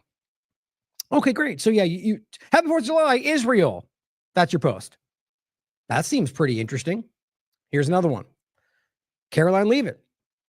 She said on the 3rd, what an honor to meet Eden Alexander and his wonderful parents today at the White House ahead of his meeting with the president and first lady. Eden, you are an American hero. And I said, curious why she thinks this IDF member is an American hero for fighting a genocidal war against women and children, or why she's celebrating him on the 4th. American citizenship or not, no one involved in that genocide is a hero of any kind. Zionism is not Judaism. The point is, let's remember, first of all, this guy, along with pretty much every one of them, had said very clearly that he was treated kindly by Hamas, that they did not do all the things they claim, that they shielded their bodies against the bombings, all that. Despite the fact that when he went to meet Trump in the Oval Office, he made the same statement, but then they bent it into saying, but because you were in office, they were afraid. They started treating him nice because you were there. No, you could easily prove this was the entire time, which is what its own statements say, but they're just what they do. They revise the history so they can work for you. The point is, how is this what America First looks like? It doesn't make much sense to me. Ambassador Huckabee, who is now in Israel permanently, he says, I love it. Well, in the context of his job, I love America and 4th of July, he says. I noticed that unlike back at home in Arkansas, here in Jerusalem, there's no fireworks stands. I guess no one feels they need to pay money to hear explosions and see rockets. Happy Independence Day. Can they not fold in Israel with the conversation of a July 1st conversation? I mean, it's very interesting to me. But these are very, very loud, passionate Zionists. Biblical Zionists. He's one of the worst. Now, Benny Johnson put this out saying, all we need was a new president. Normalcy is back at the White House. Of course, using the same old game that as long as we stop talking about woke pronouns and so on, then we're winning all of a sudden, despite all of the other very serious things that go in the wrong direction, like everything everywhere. The whole conversation of mRNA shots and everything we've gone over since the start of this. It's not just Maha, guys. There's 1,000 things we've talked about that are not going in the direction of promise. Look, conservatives are calling it out like crazy right now. The thing is, this is what the game is. See, if you don't support him, you support the woke side. No, those people aren't that dumb, Benny. The point is that Biden with the dumb, rainbow flag on the White House let's think about what Kerry Weather said to start. Your thing, Benny, is that the White House puts up the colors of the flag. I mean, it's just jingoism. Like the idea, what does that have to do with anything? What does that have to do with policy? Whether they support, honor the Constitution? right? Not giving due process or focusing on American citizenship. But as long as they put the right colors in the White House, Benny's all about it. This person says, if this is normalcy, why are children in Gaza digging mass graves? 14,000 plus kids dead and counting. What kind of leader allows this? Apparently, whatever leader that takes over the United States, Biden or Trump, left and right. But as long as they put the right colors, we're okay. Funny enough, you cover up the red, it still looks like an Israeli flag on the White House. Bottom line, though, is this is what these are meaningless trips. These are tiny things in a conversation of very serious discussions, but they want you focusing on the meaningless, right? The imagery, the propaganda, the America First statements, because that's all that matter to people like this. Let's not forget, I'll include this one just because it sets the tone for what I'm about to say, but the new Trump administration and the technocratic Zionist coup of the United States. So this is what I think is really happening and the reality of how much we have to make that case. So don't forget all the different examples. And these three are discussions Whitney, or one of an article she had in two of our conversations with Whitney Webb. This one's called The Solar Winds Hack, the Takeover of the United States and the Final Stage of the War on You. Whitney and I discussed this January 22nd, 2021. Solar Winds being another example of an Israeli intelligence company that allowed this to take place. And we discussed the takeover of the United States by Israel. Here is a conversation. I interviewed her on the March 10th, 2023. CIA Mossad linked surveillance systems quietly installed throughout the United States. All of this is, every one of these things are riddled with documentation where you can read these things for yourself. This is what's happening. As well as her amazing article about the point we're making today, about this being one of these articles that discuss very clearly that they're setting up companies as fronts. The stunning revelation that many Israeli companies, including Black Cube, have been founded by fronts for Israeli intelligence operations since 2012. It states that since 2012, cyber-related and Israeli intelligence projects, just it says cyber-related and intelligence products that were previously carried out in-house in the Israeli military and Israel's main intelligence arms are transferred to companies that in some cases were built for that exact purpose. The article link is right here. This is IDF members and Unit A200 members saying this. They publicly discuss this. Comframe is an example of this, or the example of what was it? Letitia was her name, I think, and is that right? Leshem? I forget the name. The woman in the picture. Read the article. It's been a while since I read it. and Blackwater Academy, Eric Prince, using him as sort of a foot in the door American to make it seem like it's not an Israeli company. It's all so obvious. All that's to say that if we're talking about false flags or any number of other things, this is where it's going to start, in my opinion. How obvious this is. Now, in the same kind of point, Twitter, any number of these platforms, we're watching a control over the conversation. I thought this was a very important point to make in this. Pelham, how you guys have seen, is somebody who's been prolific about discussing what's going on, calling out Israel's crimes. Her account just got taken down. I say her just because of the name, but looks like it came back. So I'll take it back. It was censored, and I believe I'm going to go ahead and give you my opinion on it since it's now back. It was gone before we started the show. I believe that this got taken down for obvious reasons, and they I'm going to reach out after the show and ask, either, as usual, forced her to take this post down because it's uncomfortable for Israel, which shows you what Twitter's doing, or it was, something in regard to, what was the other thing I was just thinking? Like, basically, that Twitter is trying to suppress this content. And so I guess it was really just the one point. There was something else jumped in my head. Either way, the point was simply that they put you on a timeout, make you delete the content as if they're, making you learn from your lesson to then bring you back. So let's look at the post that she put out. And actually, you know what? Let's see if this comes back. Okay, it did come back. So that actually makes it different. Well, how about we just engage with the post, seeing how she was censored today and now it came back. I'm going to reach out to her later and try to find out what that was really about. But let's read the post, because this is the whole point, was the post and how it relates to the truth today. It only made it even more important to recognize that it was censored today, which it was. And it's been, as this post makes clear as well, this was down today. So here's what it was. I simply said, since we're showing it, it appears Pelham got their account deleted by the free speech platform for posting the tweet below. I simply said, I guess facts are enough to get you censored here, as long as it's facts that are uncomfortable for Israel. Here's the post now that it's back up. This is Ben-Gurion, one of the earliest prime ministers of Israel. Quote, "It was decided and carried out. They washed her, cut her hair, raped her and killed her. Ben-Gurion wrote this in his diary. This horrific story of how, it's already tweeted, okay, good, of how 20 Israeli soldiers gang raped a young Palestinian girl who was just 13. Documents revealed that soldiers voted to rape her on a roster for the next 3 days. She was left unconscious and then taken to the desert and shot. She was buried in a 1-foot grave. A few days later, the battalion commander, Yehuda Drexler, asked Moshe if he had carried out an order to return the girl to her village. Quote, we killed her, replied Moshe. It was a shame to waste the petrol. That's what this is this is a real story, okay?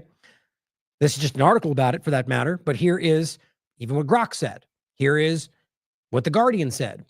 Just to show you, because obviously now it's not censored, but to make sure you would knew it was real. Excuse me. And why this is important, because it shows you from an earliest point what the Zionist movement was really about, who they were. Remember the beginning of the October 7th Forward conversation and the many different members of the IDF? They brought out that oldest reservist guy who was part of the, God, blanking on the term all of a sudden, the, one of the founding elements of Zionism. It drives me crazy. One of the names of the earliest kind of founding elements of Zionism, he was part of this party and said, just none of them, they're all animals, kill them all, children and everything. And it was proudly shared by everybody. I think I can actually find it really quickly.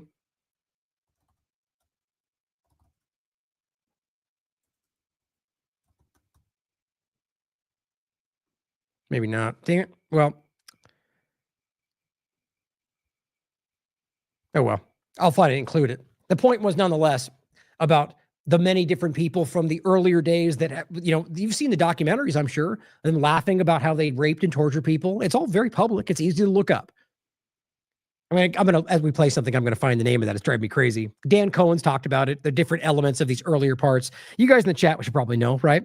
Remind me the name of the Zionist origin part, the Lehi, there it is, Lehi pen. Because the reason they have a pen, Israel today gives a pen as a positive thing, a sign of an accolade. It's called a Lehi pen. At one point in its history, they tried to hide it. They distanced themselves from it. Now they promote it and give a pin in its name. And this group was one of the most radical elements of these foundational parts. I'll see if that popped up with it. But look it up for yourself. And the point was these groups were part of the Nakba and some of the worst things that happened. So here's what it says. Yes, the quote attributed to Ben-Gurion is accurate. And it just lists off exactly what she wrote right there. It was decided to carry out that they washed her, cut her, the whole thing. Irgun is one of them. Thank you. One of the elements of it. That was one of the groups that was carried out through that. So here's what The Guardian says. Israel learns of a hidden shame in its early years. Hardly. This is 21 years ago, but even at that time, this was not any secret. Soldiers raped and killed the Bedouin girl in the Negev. This is exactly what Guardian says. Writes exactly what she wrote on the tweet. Down here, it simply says, the same point. I'm just proving to you that that's what she wrote that was correct. So talking about this and the reality of what these people were doing and what they continue to do with the genocide, rape and torture and everything else, and we'll get to this discussion today. Survivors testify. Members of Knesset participated in sadistic sexual rituals involving minors. This came out June 3rd. So on that note, though, here's what Alex Jones is putting out on the 2nd. Pastor claims Palestinians have always been free and are given job opportunities within Israel communities, but put up signs saying no Jews allowed in their own areas. There is literally nothing that backs this up. I mean, I did my own due diligence. The bottom line, guys, is there's so much effort to make these people into what the Israeli Zionists are doing. Exactly that in reverse. As Gen X Girl says, the desperation of Israel's propaganda machine is real. Shame on this pastor for lying to his flock and the world for money. Shame on Alex Jones for amplifying this grifter while Palestinians are being murdered in a genocide while they act like this is like RFK Jr. saying they're the most pampered people in the world. There's something especially grotesque about what they're doing. Here's the clip that she shared to, counteract. Among the attendees were many senior political figures, including Israel's Minister of National Security. ארץ ישראל שלנו.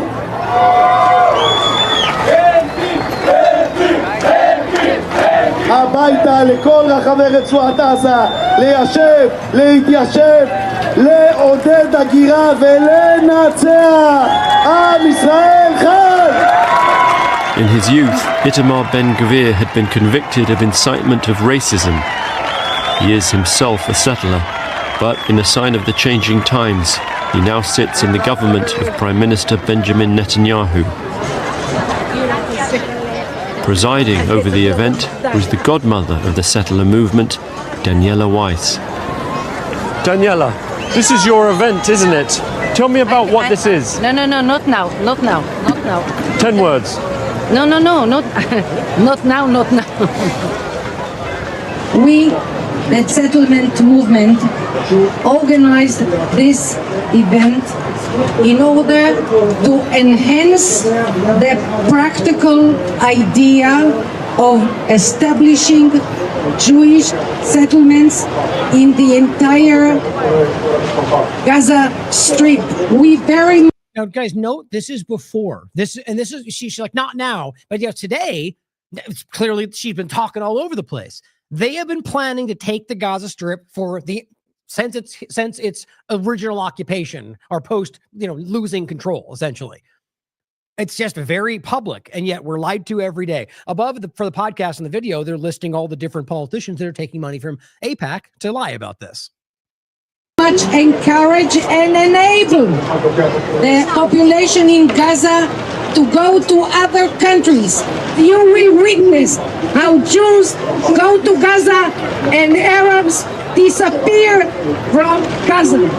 Right, so we're going to enable them to move somewhere else. Right, that's ethnic cleansing. They don't want to leave their own territory. But see, this is what she's saying back then. Isn't it weird how that's what the U.S. government says now, what Trump's new plan is? Or is Trump just repackaging what the Israeli government's always wanted? That's what's happening.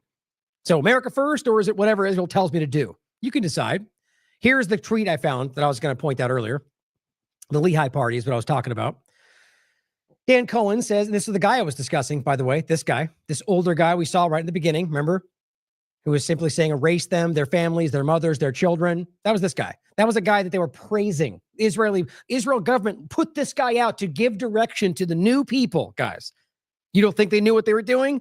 Dan Cohen says, Ezra Yachin was a member of the Lehigh, the Zionist terrorist group that twice attempted to ally with Nazi Germany and sought to found a copycat fascist state. On July 11th, 1941, Vice Admiral Rolf von der Marwitz, the German naval attaché in Turkey, filed a report conveying an offer by the Lehigh to, quote, actively take part in the war on Germany's side in return for German support for, quote, the establishment of the historic Jewish state on a national and totalitarian basis bound by a treaty with the German Reich.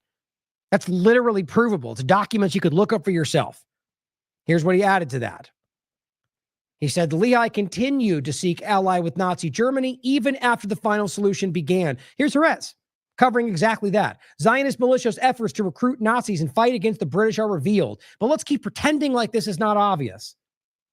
Everywhere you look. And this is why we get called racist, because we dare to point out facts that contradict the Zionist Israeli government. That doesn't make sense to you, does it? Because we're not racist, because we're simply pointing out an uncomfortable truth for the Zionist organization that uses racism to hide its crimes. Include all this for you as always. Every piece of it you can look up for yourself. Now, lying about this is especially disgusting with what's going on today. I simply said with that video, fake Christians, fake patriots, and fake America first. Also liars call these manipulators out. And here's Alex Jones doing something that I keep pointing out, or any of them for that matter, using what is without question an Israeli intelligence front, the MEMRI channel, to scream all these fake ideas. And here he is on July 4th of all times. Meanwhile, Muslim private schools in the United States are teaching this. And he literally points to the Eyal Yacobi guy, who is a Zionist propagandist. And it says, shocking footage from Muslim American society. It says, we will sacrifice our bodies without hesitation. We will chop off their heads. This platform is a Israeli intelligence entity. We've already shown you this. So apparently this guy just, this amazing journalist can't do the most basic due diligence. You know why? Because it literally shows this on Wikipedia. It literally is. I mean, here's an article from The Guardian from 22 years ago. Selective memory. It's MEMRI. They're literally calling it out. I'll read this all to you right now. It is, without question, something that was founded and run by Israeli intelligence. Starting to click together, starting to see why these people are always citing the right. I mean, there's an obvious coordination here. Here's what it says. The Institute also emphasizes the, quote, continuing relevance of Zionism. Oh, I think it's backwards. Hold on. Oh, did I lose one of the images? I've got it in both places. Now, that's the one about these. There was something above this, but just for time, I don't want to search it out. But it's simply saying also emphasizes the Zionism element. Saying the continuing relevance of Zionism to the Jewish people and to the state of Israel. That's what they're trying to force through this. And the point is, this is what the website used to say, but now the word Zionism have been deleted. We argued this last time or showed it. The original page, however, can still be found on archives. The reason for MEMRI's air of secrecy becomes clearer when we look at the people behind it. The co-founder and president and the registered owner of the website is an Israeli called Yigal Karman. Mr., or rather Colonel Karman, spent 22 years in Israeli military intelligence and later served as counter-terrorist advisor to 2 Israeli prime ministers. Retrieving another now deleted page from the archives of the website also throws up a list of staff. Now ask yourself why they don't want that to be seen. Of the 6 people named, 3 of them were Israeli intelligence. 3 of them. To anyone who reads Arabic newspapers regularly, it should be obvious that the items highlighted by memory are those that suit its agenda and are not representative of the newspaper's content as a whole or the community as a whole. And on top of that, one thing I've covered in the past is that they can easily use their own agents, their own operatives, people they pay to just do it on camera. Then they make that the focus of everybody in these countries or everyone. That's what they're doing. That's how the intelligence operative works or operation. The danger is that many of the senators, congressmen, and opinion formers who don't read Arabic, but then receive these emails from them, they've literally emailed every politician, may get the idea that these extreme examples are not only truly representative, but also reflect the policies of Arab governments. The point is they do not. They're creating an illusion to sell a narrative, guys. Here's Jones pushing that on you right now. Weirdly on the 4th. Here's Wikipedia. An Israeli propaganda organization, that's literally what this is, the first line, Middle East Media Research Institute, and that selectively translates materials from the Arab Muslim Iranian press, proudly demonstrating hostility against Israel and Jews. According to Memory's website, they emphasize the continuing relevance, that's the other part, relevance of Zionism to Jewish people. It says, according to its website, founded in February 1998 by former current Israeli intelligence officers. Not that you need to see it again, but just in case. It says, Memory is operated by a group of closely associated with the Israeli intelligence organizations. Now, in an article in Haaretz, we find that the Israeli army has sought to plant stories about terrorism through these platforms. This should raise a question or two about the reliability and veracity of the stories peddled by this platform. So is Memory, which translates articles from Arabic press into English for thousands of U.S. subscribers, in any way involved in all of this? This is a Professor Juan Cole putting a statement. Its director formerly served in Israeli military intelligence. How much of what we know from Arab sources about Hezbollah terrorism, as they write it, was simply made up by this fantasy factory in Tel Aviv? It says, if you rely on Memory for your knowledge of Arab discourse, you are really not informed. Arab public opinion based on Memory's releases is reduced to a caricature.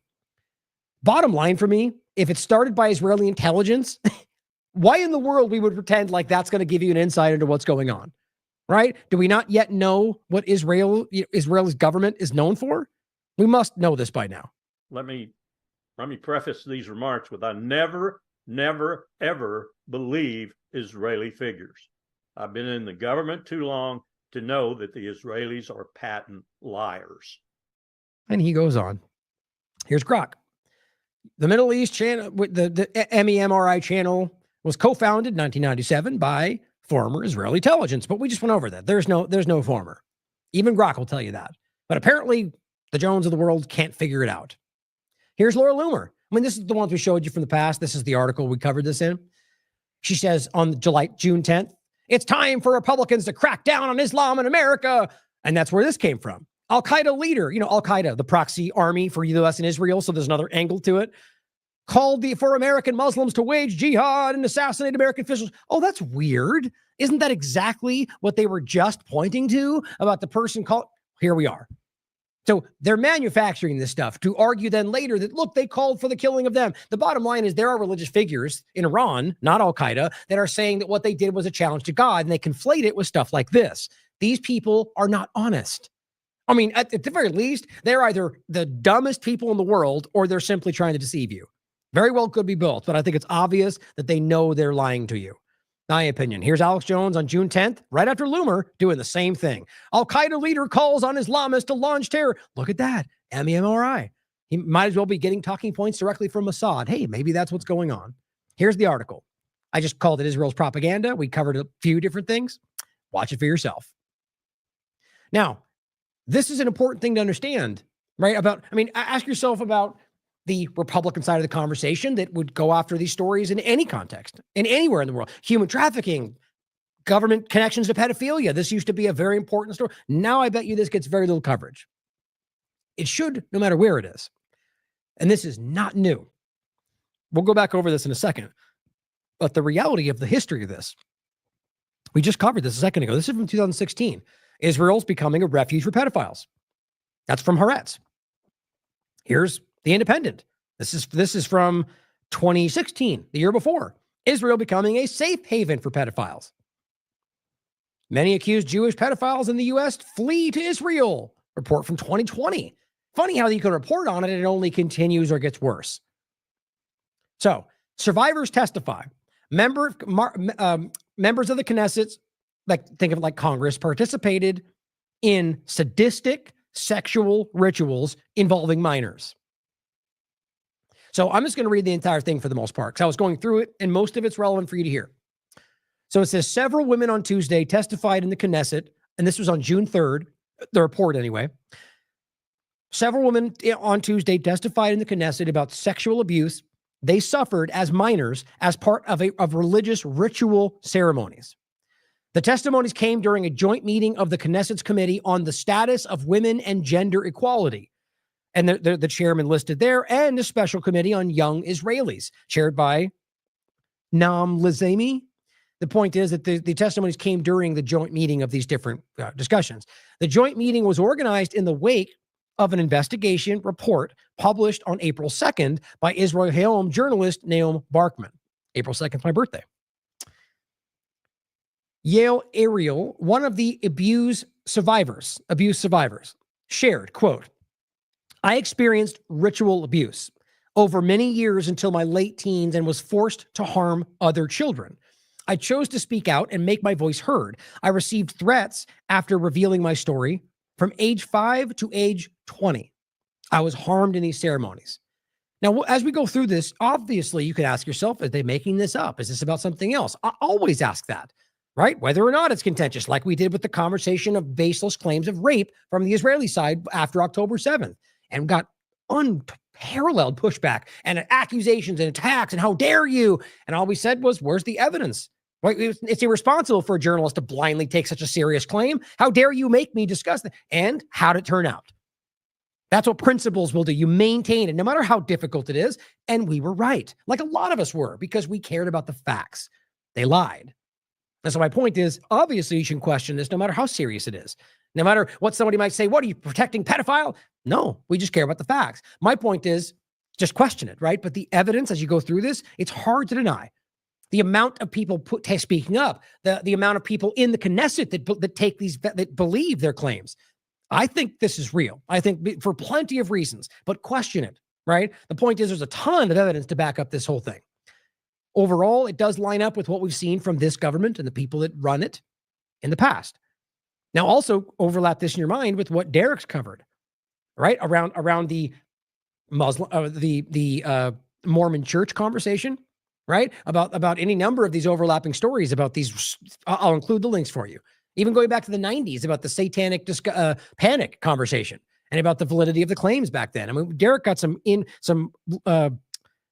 source material that was sent to us that nobody else has shared anywhere Of course, because we're suppressed like no other, that these things don't break out like they would if it was on any other channel. But the point is nonetheless that the evidence is very interesting how it overlaps. Let's also not forget, and you could look this up for yourself, the Mormon church very much overlaps with Zionism. There's a lot to it.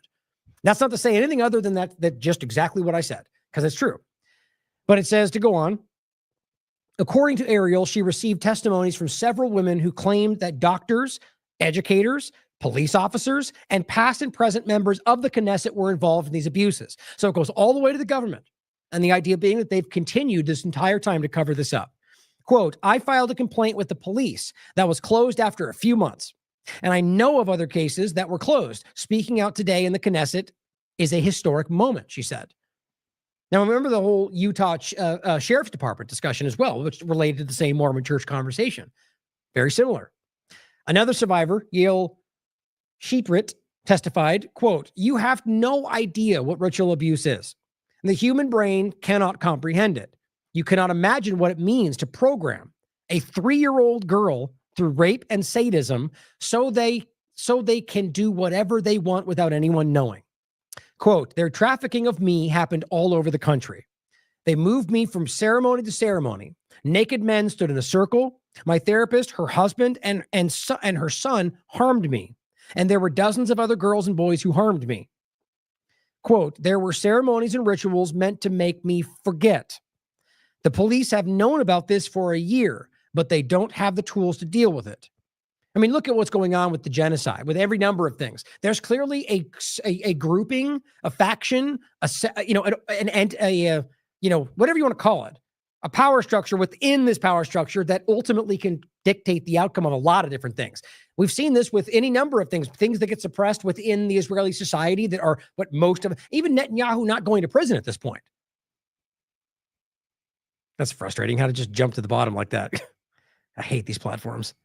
Like any of them that do that, like with the, refresh on you. It's so frustrating. For the podcast, I was just waiting and talking and it threw me to the bottom of the article for some reason. Where were we now? I think right here. The people who will fall are very, very senior figures, they write. These people run communities and government agencies. They threaten us. I have children I need to protect. Something needs to be set up that can deal with this. The point, though, going back to this is, clearly there are groups that can dictate things that kind of seems to go against what people want in this country. So I think all these governments we're talking about, but the powerful, imagine coming out with this and knowing what they've done to people. Even like the documentary where even Miriam Adelson said that if she speaks against Netanyahu, that he'll kill her. She didn't know she was being filmed. The point here, as far as I remember anyway, it looked like the point is a lot of people had statements like that. For her to come out and make this statement, knowing what that puts at a risk, it adds a little bit more believability. That why would she put herself at risk to make a lie like this? But question everything, right?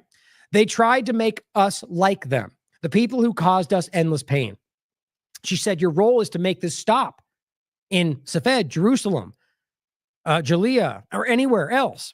Dr. Naam Goldberg, head of the NGO called, in Hebrew, it stands for Not Standing Idly By, which assists prostitution survivors, explain that the depictions are sometimes so gruesome that they are hard to believe. She says, but this incredulity serves the abusers who convince victims not to complain by arguing that they will not be believed. Several years ago, she says, I received descriptions of sadistic torture, abuse of children. Goldberg said the accounts sounded absurd, but the testimonies kept coming and would not let up from multiple independent reports. They described gang rape by men and sometimes by women. The abuse was filmed. Drugs were used. There were ritual practices and symbolism.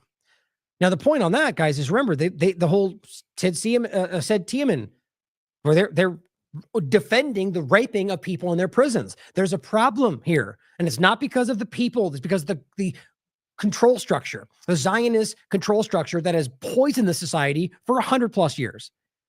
Or actually, no, it'd be 70, 75+ years. Or what is it? I forget the exact number. 70+ years. It says, one, I quote, I presented the police with written testimonies from 5 women, she writes. To this day, No one has contacted me. Since the report, additional testimonies have surfaced. They're ignoring this. They're covering it up. A representative of the Israeli police, Anat Yakir, said that there was a national unit reviewing all cases and that the complaints were, quote, a top priority in the intelligence division. They say a lot of things like that. The testimonies from, according to the Knesset members, they called this a watershed moment. The members of Knesset who attended the meeting were visibly shaken by some of the testimonies, with one calling it a watershed moment, another calling it the revelations Titanic. Now, maybe because they might be complicit. This makes them feel like they're not guilty, makes it appear as if they're not part of it. Either way, for them to make those statements, it shows people that there's weight here. Now, it says, one of the people said, quote, the reality shows us that the police are not strong in handling sexual offenses. That's public knowledge for Israel. No one wants to talk about brutal rape and children being raped. There are unimaginable cases of monstrosity here. Oh, interesting. Yeah, no one wants to talk about rape except when you're accusing people who are not guilty. Think about how distorted that is. Apparently, they never want to investigate it. This is what they're saying, by the way. People that are a part of this, the people in this room, the police involved, saying this, no one wants to talk about the brutal rape of children. But realize how the entire society was wrapped up in screaming that about anybody who was not there. It says, Lazimi added, quote, I couldn't breathe when I heard about a network of ritual abuse against girls and the fact that there is an organization and an organized and dangerous mechanism and nothing is being done to stop it. In this place, we will discuss and try to expose it to bring about change. Think about this in the light of the Epstein blackmail network, about the kind of sexual blackmail we're discussing about potentially influencing our government and what they're all, look at the caliber of person in our government right now. There's a reason for that, in my opinion, because these people are the lowest. They're not the people that once ran this country. They're the people that are, being put in the position because they're compromised. That's how I look at it right now. And it's not, if ever in history, if we can't consider the validity of that statement with all of the evidence we have, we're lost. My God, I'm not saying I question this. Look into it for yourself. The reality of how much, if this is what they're being caught for doing frivolously in their own country, imagine what this Zionist government is doing anywhere else. 2 other survivors spoke at the meeting on condition of anonymity. It says one testified that a cousin trafficked her beginning at age 11. At 14, she said, he took me to sadistic clubs. I endured torture and starvation at the hands of well-known and prominent individuals. I suffered harm in endless ways. Quote, there were public events and there were internal ceremonies where I was tied to a tall post with handcuffs. Around me, there were other handcuffed victims with rituals of drinking menstrual blood and the slaughter of cats and other animals. They told me no one would believe me if I spoke out. Clearly. That seems logical. You could argue that, it makes sense that people, it's hard to believe, but they understand from the Jerusalem Post and plenty of testimony and people there, this seems to have weight. She continued that she filed a complaint with police 5 years ago. The prosecution closed the case, she said, due to lack of evidence. So I appealed and it was accepted. I came to testify while on pregnancy bed rest, but the case was closed again due to lack of evidence. Quote, she says, they said I was imagining things. I presented a recorded testimony from someone who admitted to harming me, but she was never summoned for questioning. Treat this as terrorism. So not only all the testimony and evidence, did it again, even though it's already at the bottom. The point, a recorded testimony of somebody prominent admitting to it. There's something very dark happening here, guys. And I'll include Derek's work around a few different points that seem very relevant to this conversation. Here's his, the TLAV team post, by the way. By the way, those little articles are right here from the Israel Connection, from Israel, or from Whitney's different articles and conversations around it. This one is relevant. And this one. Actually, all 3 of these. Very relevant for you. Take your time to read these. Now, these are all just the pages with all the different articles. Here's what I was talking about. Are the children lying? Re-examining satanic panic. Utah ritualized sexual abuse investigation, the Mormon Church and child sexual abuse. Here's the one we talked about. Utah ritualized sexual abuse investigation. It's hard not to see the overlap to this, guys. Very important discussion. This one's just called Justice Delayed, an investigation into Gordon B. Hinckley and Walter Hunter. Resurfaced documentary uncovers accusations of child abuse against former Mormon president Gordon B. Hinckley. Historically, everyone that goes after this story gets attacked in very serious ways. Nothing new for TLAV.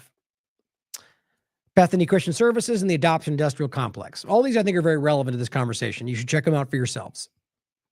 So, on the note of what they're testifying to, here's what David Icke had to say about this, and here's the video of them testifying at the Knesset. David Icke said this: I've been investigating and exposing satanic ritual abuse and pedophilia rings for 30 years in many countries. The most shocking aspect is the sheer scale of and the involvement of the rich and famous, not least politicians worldwide. I have heard, he says, what this lady says here over and over and over. There's a common origin for all of this, and that origin is not human. Cue laughter, except that it's true. Who are the gods and demons that these rich and famous Satanists worship and serve? Answer that, and you have who really controls human society. Now, whatever your thoughts about the claim, the point is simply that, guys, there's a lot of evidence around this, and he has very, very much been investigating this and calling stuff out and proving these things for a very long time. Now, I understand. I mean, there's a lot to take in with the statement. The point, guys, is the reality of whatever the impetus is. We're always where I come from this, the objective perspective on this, whether it's that they believe certain things and that's why they do it, whatever it is, recognize the facts that we can see in front of us and how long this has been going on. Or, we go the whole Pizzagate discussion in this country, which, just like every other story, got buried in partisan nonsense that hid the real origin points of this. We've talked about that with Clinton and Silsby and the trafficking from Haiti and all these different very clear, the Chuck Todd MSNBC report about literal pedophilia at the State Department that got covered up and that got removed from the conversation. These were in mainstream media coverage. And then, of course, you get buried in all the different things. And, people like David Seaman come on the scene and start over-hyping emails, which were important, but were just one data point. They weren't the whole story. This is always how it goes. PVT, and the links are all here from the New York Times, the rest. This is the story about the Israeli soldiers raping people in prison. 10 Israeli soldiers have been detained for gang raping a Palestinian soldier at the said Tiaman torture camp. And this was covered by U.S. media, Israeli media, and very prominent, very real. And they literally this one was in the Knesset, but even on the corporate media, they argued this is what should happen. An Israeli member of Knesset from the Likud, Netanyahu's party, stated that it is legitimate to rape Palestinian detainees in Israeli prisons. It's right in front of you. Listen to it for yourself. How could you not see what they are?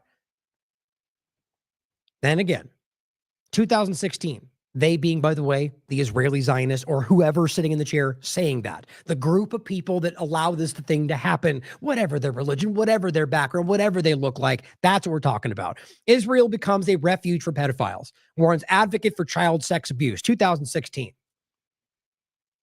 Oh, I thought that was 17. This one. Okay, so I guess they're both 2016.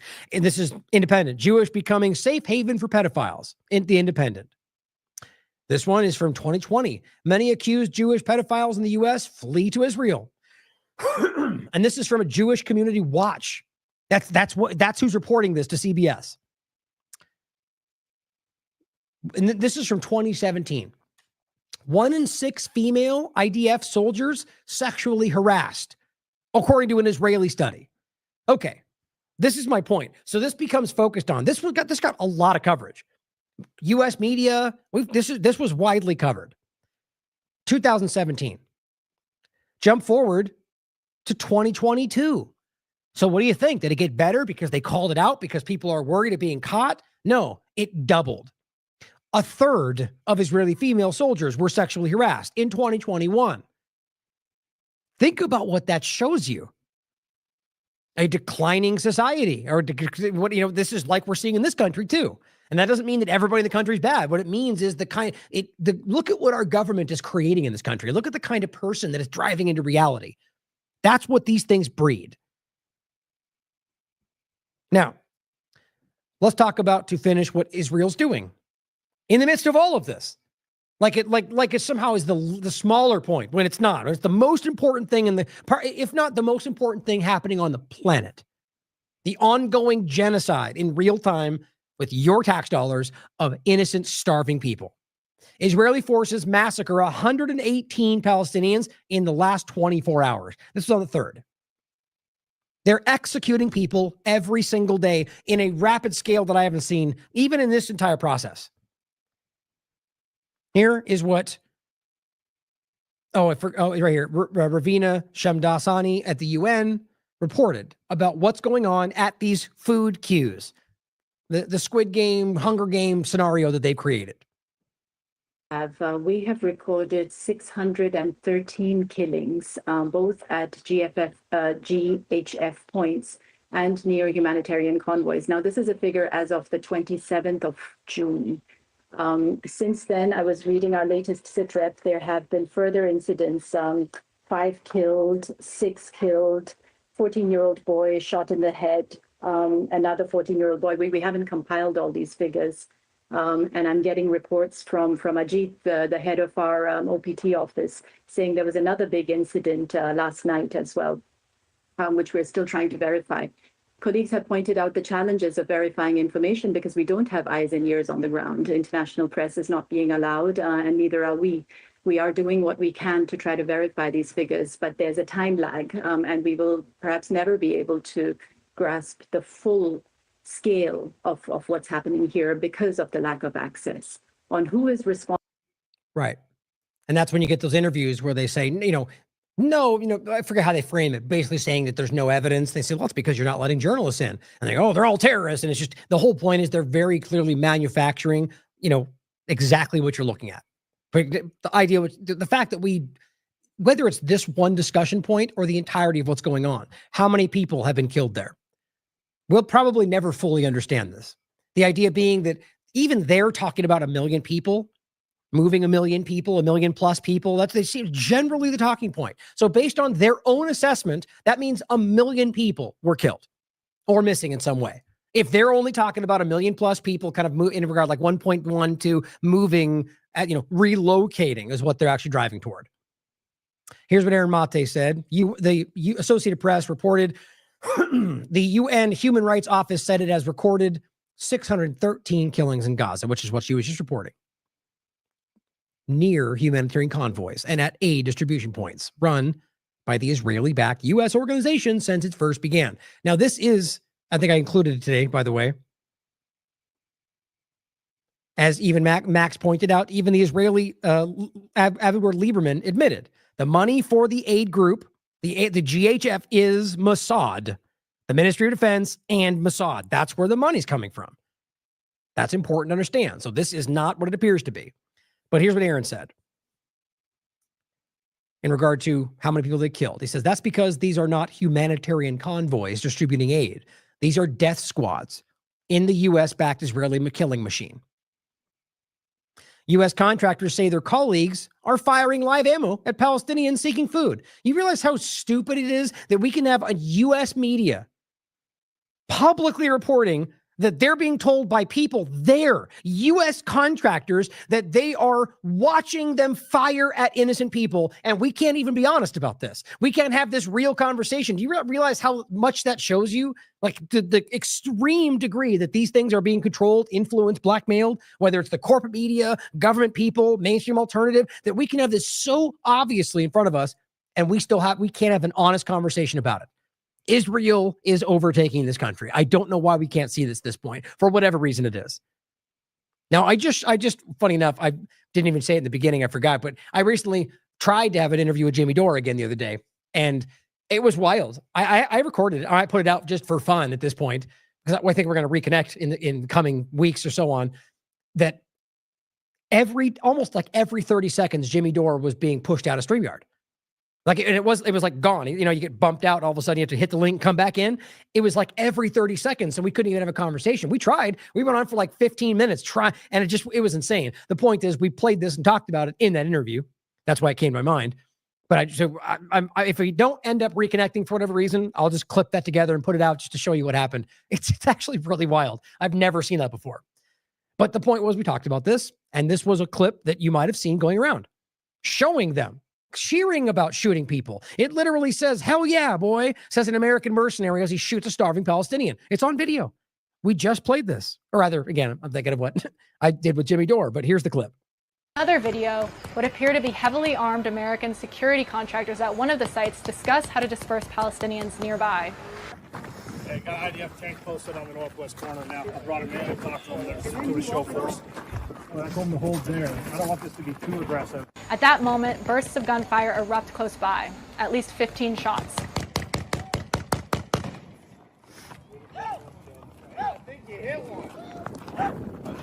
Hear him cheering? The camera's view is obscured by a large dirt mound. The contractor who took the video told AP that he saw other contractors shooting in the direction of Palestinians who had just collected their food and were departing. I mean, there's really not much more. It's not hard to see what's going on, especially with the very high toll. If they're opening fire at people who are leaving when there's no reason to fight, it's not rocket science, okay? It's obvious what's happening. All the evidence shows you what's happening. And this is just documenting that as it goes forward, over and over and over. Here's a doctor who saw things for himself. He says there is every manner of depravity that's involved with the GHF. Again, that's not what it appears to be. It is Israeli intelligence. Came from a mass casualty incident in which literally hundreds of people came from one of these aid sites. Anytime the Palestinians try to approach aid or try to get aid, they are fired upon. There's no sense in which Palestinians are being allowed to access any of the necessities of life. Now, what kinds of injuries did I see? I don't even need to wonder what it's been like for the last week. I can tell you what happened today. There were patients who I saw with gunshots to the head, gunshots to the neck, gunshots to everywhere else. The gunshots to the head and neck are almost always targeted, shot by snipers. The gunshots to the other parts of the body tend to be when I ask the patients, because there was spread shot. Essentially, somebody pulled the trigger on a machine gun and just sprayed the entire crowd. Also, there are explosive injuries, lots of explosive injuries, in which either there's artillery shelling, direct artillery shelling. There wasn't in this particular mass casualty incident. There's the dropping of bombs from quadcopters. There is every manner of depravity that's involved in the GHF. The way in which they lure people in, the way in which, patients tell me, well, I have to go because I'm starving, because my kids are starving. And every single patient who I treat is skin and bones. I mean, it's stuff that I've only ever seen in textbooks when I was in medical school and on history channels when I was growing up. It's absolutely unbelievable and disgusting. It never ceases to amaze me how we can have so much evidence, firsthand witness testimony of doctors, not Gaza doctors, people from other parts of the world, not like that should make any difference. People anywhere from the world, from London, from the US, from coming there and watching them kill people, watching them do this. I mean, it's just constantly in your face. And they're telling you they're murdering people. And yet we still pretend like we don't. They put it this way. They keep lying to you. The governments, the media, the mainstream alternative media, they just keep pushing the lie down the road. We all see it. We all know we see it. It just continues. As he says Palestinians queuing at aid sites run by the GHF, the Gaza Humanitarian Foundation, regularly face snipers, machine gun fire, and artillery attacks. I'll include this long thread, by the way, of many, many, many, many doctors all telling you that the same thing, all of them, watching them, like outraged that they would even be asked the question. Obviously, they're killing people. We've watched them kill people. They've executed doctors. They're literally using human shields. It's insane how obvious it is. But of course, here's Elon Levy. This clown is still circulating, believe it or not. And he says, Hamas threw grenades at Americans feeding hungry Gazans. That's what he said. And of course, because Mossad, the Gaza Health Foundation, Humanitarian Foundation, claims that. There's no evidence to back it up. There's no video. There's nothing other than the group that their funding mechanism speaking up and saying Hamas tried to attack the people. Well, let's piece this through. So first of all, that they tried to attack the people who are literally executing Gaza, Palestinians. Okay, so even if it was true, which there's no evidence to back it up, I'm pretty sure that doesn't seem to be the story you think it is, seeing as how they're executing Palestinians every day. The idea, though, that you're going to spin this execution funnel into somehow them being stopping them from feeding Gazans, it's just so lazy. It's tired. Nobody's buying it anymore. And this guy simply says, again, be silent, clown, and says there is surveillance all around this thing. Post the surveillance video then, right? That's what I'm saying, because it doesn't exist. I looked, I checked. Now, look, let's say this. There's no evidence for it at the moment. So that's being objective. Certainly could be tomorrow. But the idea that they can just keep screaming this, and like I said, even if they did try to attack them, wouldn't that be justified with what's literally happening right now? They're trying to cover up what they're doing. And again, I'll include this. Max says, Israeli opposition figure Avigdor Lieberman says the Mossad and Israeli Defense Ministry are covertly funding the Gaza Humanitarian Foundation. Oh, it's interesting. It says the aid boondoggle founded in Switzerland and run by a former USAID administrator with Trump admin political cover. Still same, just the new version of it, right? Well, this is a sad story. A Palestinian man holding his son on the way home was bombed by Israeli occupation forces in the Al Zaytun neighborhood in Gaza City. In his pocket, as you can see here, they found a bag of rice, a very small bag of rice. That's all he had. Tiny bag of rice and lentils. They were killed simply for trying to bring food home to their family. Part of Israel's terroristic plan on systematic starvation of an entire population. Patrick Henningsen points out, IDF should be prescribed as a terrorist organization. Instead, they are given weapons to murder women and children staying in refugee tents. This is footage of yet again bombing the Al-Nusra refugee camp. Yet again. You know, where the last bakery was bombed way back in the beginning of this, and then they all went on to claim the bakery was pumping out bread for everybody. They got caught lying about that. Well, they're bombing this constantly. It never stops. Oop, that's not it. That's the ending clip. Did I miss that somehow? Oh, well. Well, you know what? The point is you can see it right here.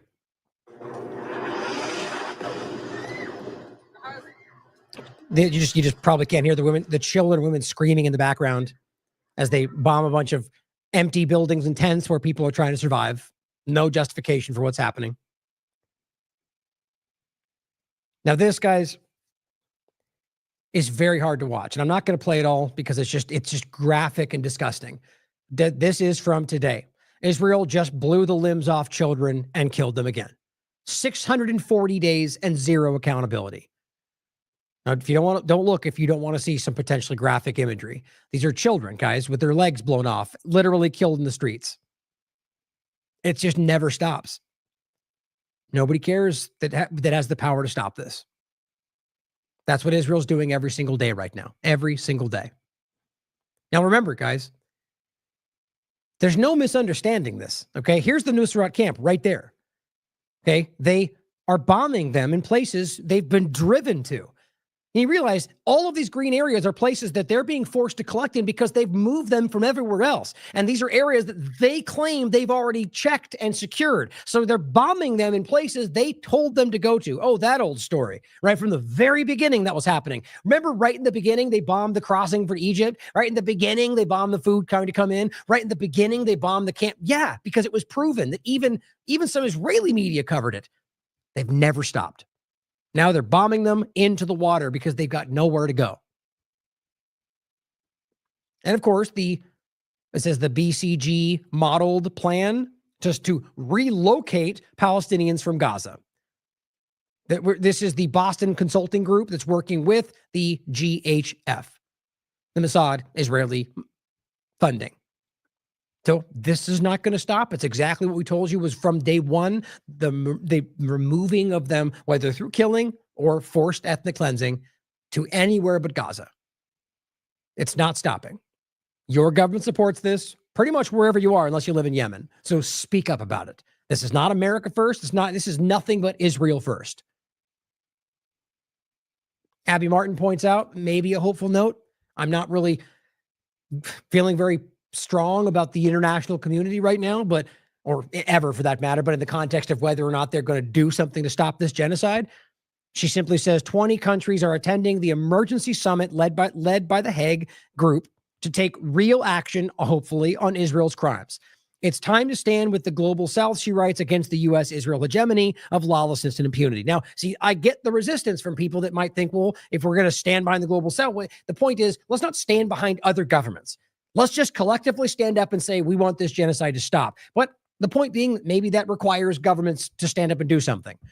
You're not going to find me backing any other, collective group, government side against this, because I don't want the same thing to replace it. But I hope this stops it.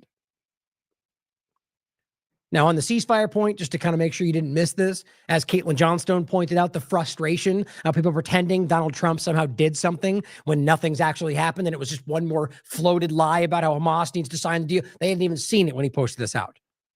And from that point, they did see it. All the Jacoby guy, the liars, said Hamas turned down the deal. Now, at that point, they looked at it and said, basically, as we said before, the one thing, as always, the end of the war and occupation was not there. So they said, well, it's the same thing that's been the reason this isn't going to be accepted from day one. So they manufactured another lazy art moment to go, they turned it down. They don't believe in peace.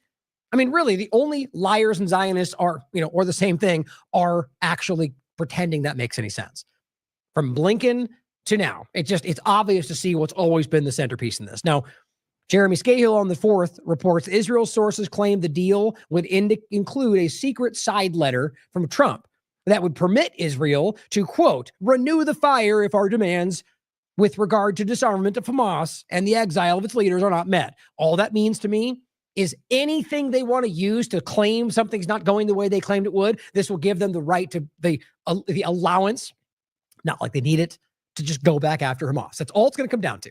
So this will be their manufacturing of the decline of whatever supposed peace deal comes to play, is they can go, they didn't do their part, and start bombing them because Trump told us we could. That's all. It's every single time. And let me know in the chat, by the way, if there's any developments that I missed since I've started about some supposed ceasefire. But the 4th, Jeremy says, on the 4th as well, Hamas has submitted positive response, in quotes, on the ceasefire. Nothing yet, but just that they're engaging. And he says a source close to Palestinian negotiators told him that Hamas asked for clarification on 3 main issues: aid distribution, the terms of Israeli withdrawal, which they're not going to do, so it's not going to happen in my opinion, and the language on U.S. guarantees regarding extending the ceasefire beyond 60 days. I don't even know why they're engaging with this game, because it's going to be the same way, but anything that stops the killing other people, I get it, in order to achieve a permanent ceasefire. But that's exactly like the last deal. Remember the phase 2, where Trump gave them a secret allowance to break it before phase 2 started? And the point was that they claimed that they broke it, even though they didn't. You could prove it. And that they claim all they wanted was the rest of their people back. But had they gone the last inch, they would have gotten everything they claimed they wanted. They lied. So with another 60-day, with the contingency, just do it. This multi-phased game is what Israel uses to take advantage. The Cradle reports yesterday, Hamas announces it's responded positively to the Meteor ceasefire proposal and confirms its immediate readiness to begin negotiations on implementation, should that happen. Today, this morning, Jeremy Scahill reports whether a ceasefire emerges or not, Israel is intensifying its campaign of mass murder of Palestinians in Gaza. See, it's just like with Iran and anything else. Why would they make a deal while they're murdering innocent people? But they're still trying to see it through anyway, because they don't want this to continue. And it continues to block, as I read it anyway, it continues to block the delivery of food, as always. Oh, thank you. Orwell just told me I wasn't showing that. How far? Hope that wasn't that long. Here's the last one. Last few anyway. I forget where I pulled that down. Boomer defeat, he says. That's hardly a boom. I do that all the time. Somebody's insulting me in the chat. But I had, I think it might have been right here. That's good enough. You guys got the general gist of it. My point was simply just to show you the updates of this. I read it off. The point only being for someone that has to see it to, which you should anyway. All the sources are beneath or under the video for you to check out, or under the article anyway. But the point being that this is just escalating to late today, basically, where he says it continues to block the delivery of food. That's Israel yet again, not controlled by U.S. mercenaries, and they're killing them when they go for that anyway. And Israeli occupation forces who kill scores of starving Palestinians daily. This is Jeremy as well later in the day saying Hassam Badran, head of the National Relations Office of Hamas, says Hamas consulted leaders of Palestinian factions and forces to coordinate and consult on the response to Gaza's ceasefire proposal. He called it a unified Palestinian position to stop the war of extermination. So again, though, it seems like just trying to demonstrate goodwill to actually see it through, which I think they've done the whole time. The bottom line is that if Israel doesn't want this to happen, they'll find a way to break it like they always have. So I hope to see some positive development. I just wanted to make sure you saw that before we wrap today. And some other foreign policy points to see that I don't think they have any intention of stopping this. First of all, Iran responded on the 3rd and said they won't retaliate against the United States. And they could be lying, of course, but they said they won't retaliate or pursue nuclear militarization, meaning they won't suddenly seek a nuclear bomb because of what happened. So they say, right? But my point is, this is what they put out. Here's what the U.S. did immediately. Imposes more sanctions on Iran because they want peace, right? What's this? What are the sanctions for here? Or didn't you just tell us you obliterated everything they were doing? Like, guys, this is about the continuation of it because that's what Israel wants. That's my opinion. But how do you read this any other way? Why would you immediately do that when they're the ones going, look, we don't want this to escalate, and you immediately sanction them, which is the whole, why would they come back to the table if you're continuing to sanction them? That's a gun to the head. That's not real negotiation. That's strong arming, but it's what they do. That's all they know. On top of that, Israeli special forces launch a massive raid in southern Syria. So they're literally already occupying Syria. I'm not sure how to read this, but the reality is they're just launching more operations and occupation and more forces against every field right in front of you. It's obvious that they are focused on their the greater Israel project, occupation, ethnic cleansing, not even remotely trying to slow down or signal that they're trying to slow down. Now, in regard to Lebanon, Hezbollah rejects U.S. demands to disarm. I didn't even hear that until I saw this article. Apparently, the U.S. just utilized disarm, which is just a stupid thing. They know that's not going to happen. They know they can't ultimately. Without getting into all of it, the bottom line is this is a popular movement that's supported by most people in Lebanon, as far as I can tell. Regardless, it's not a terrorist organization the way they frame it. And they're just demanding. That's as dumb as them saying, U.S. government, disarm. And they say, no, it's not your place, which it's not. They have no right to do that. And because the U.S. wants peace, well, the Zionist regime carries out an assassination in Beirut, right? I mean, it's not hard to see how this stuff works. That's the later in the day, guys. The Zionist regime has carried out an assassination in southern Beirut. That's Lebanon. Western regimes, which acts as guarantors for the so-called ceasefire, fully support all murderous acts carried out by Zionism across the region. So there, demand they disarm, right? Knowing they're going to say no, what are you, ridiculous? And then that's just somehow justified. Now, they're not saying that, but you just have to see how clumsy this all is. They want a continuation of this war, Israel, and the U.S. seems to be just going along with whatever they demand. That's how it feels to me. U.S. launches series of airstrikes during major battle between U.S.-backed forces and al-Shabaab in Somalia. Oh, yeah, did we forget that the peace president's also bombing Somalia? Is that what made sense to everybody when they screamed peace president? That he would open up multiple fields of war and continue bombing and continue all the way. We don't even need to make sense. We don't need to make it a joke. The bottom line is, guys, these people are not what they pretend to be. They are right now actively carrying out campaigns against countries that simply do not align with Israel's agenda. It's very easy to see. I can't, to end on the point that we kind of generally went over today, I can't predict whether or not they're going to carry out a false flag, but you damn well know it's a likely scenario based on what they've done, their own history. I'm talking about either the U.S. or Israel. So of course we should be on guard about it, but we also shouldn't jump into whatever they want to dangle in front of you because it's entertaining, because it might be something, the idea being is it might be interesting in the agenda that you're painting for your people, which is what most of them are doing.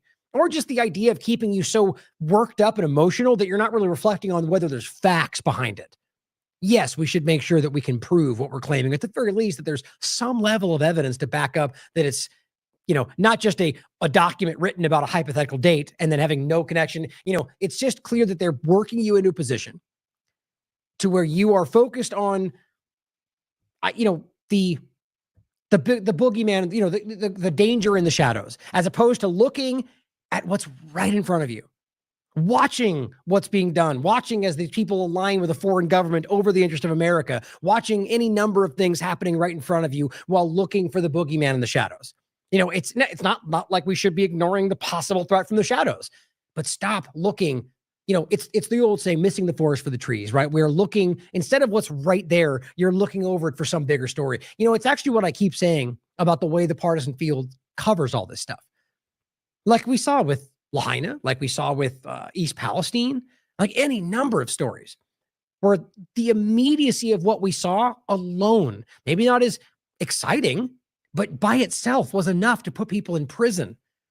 And because the partisan game took a hold of it and started making it into 17 different, all these different allegations and claims and, and direct energy weapons, all of which are things that we should consider. But the facts that we had in front of us were enough. And yet, because of the rest of the coverage and a lot of other factors, dangerous criminals get away with it. And I'm of the mind that that's exactly what the mainstream alternative media, whether they know it or not, is in large part what they do. Obfuscating, cover up, like we're seeing everywhere else. But you know this. You're here because you care. You're here because you believe in the facts and care about having those facts back up what's being stated. So help us get that out there. Put the information, as you notice, but below everything we put out, all the source material for you to look through, talk about, gather with your friends, have discussions about it. And even, if you disagree with me, challenge what I have to say. I'm not saying I absolutely always know what's going on. I'm giving you my assessment on what the facts show, at least as I see it. I like for people to have their own opinions and have a conversation about it. That's what we need. Discernment, conversation, dialogue. But thank you for tuning in yet again and helping us fight through all the noise. That's what we're here for. If you believe in what we're doing, we do this for free. We put it out because we believe in the work. We believe it's important for you to see it. If that matters to you, if you feel value from that, show us what it's worth to you, because we can't do this without you. Thank you for tuning in. As always, question everything. Come to your own conclusions. Stay vigilant.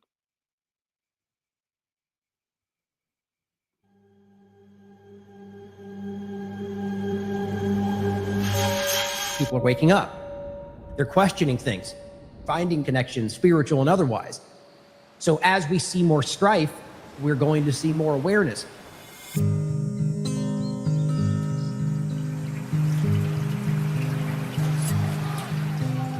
Every town has its ups and downs. Low wages, rising poverty, the high cost of living and corruption are sometimes ups. The big job of the criminals outnumber the downs. Is to keep the truth from the people. But not in Nottingham. The government knows it has lost the confidence of the public. I'm inclined to believe we weren't so down. Hold on. We'd up and leave. We'd up and fly. If we had wings for flying. Can't you see the tears we're crying? Can't there be some happiness for me? We have a political system that betrays the fundamental idea of a representative democracy. Not in Nottingham. I'm inclined to believe if we weren't so down, we'd up and leave. We'd up and fly. To see the situation of the Palestinians without us having hearts to do something is beyond the ability of any normal human being to tolerate. If we had wings for flying, can't you see the tears we're crying? Can't there be some happiness for me? But not in Nottingham.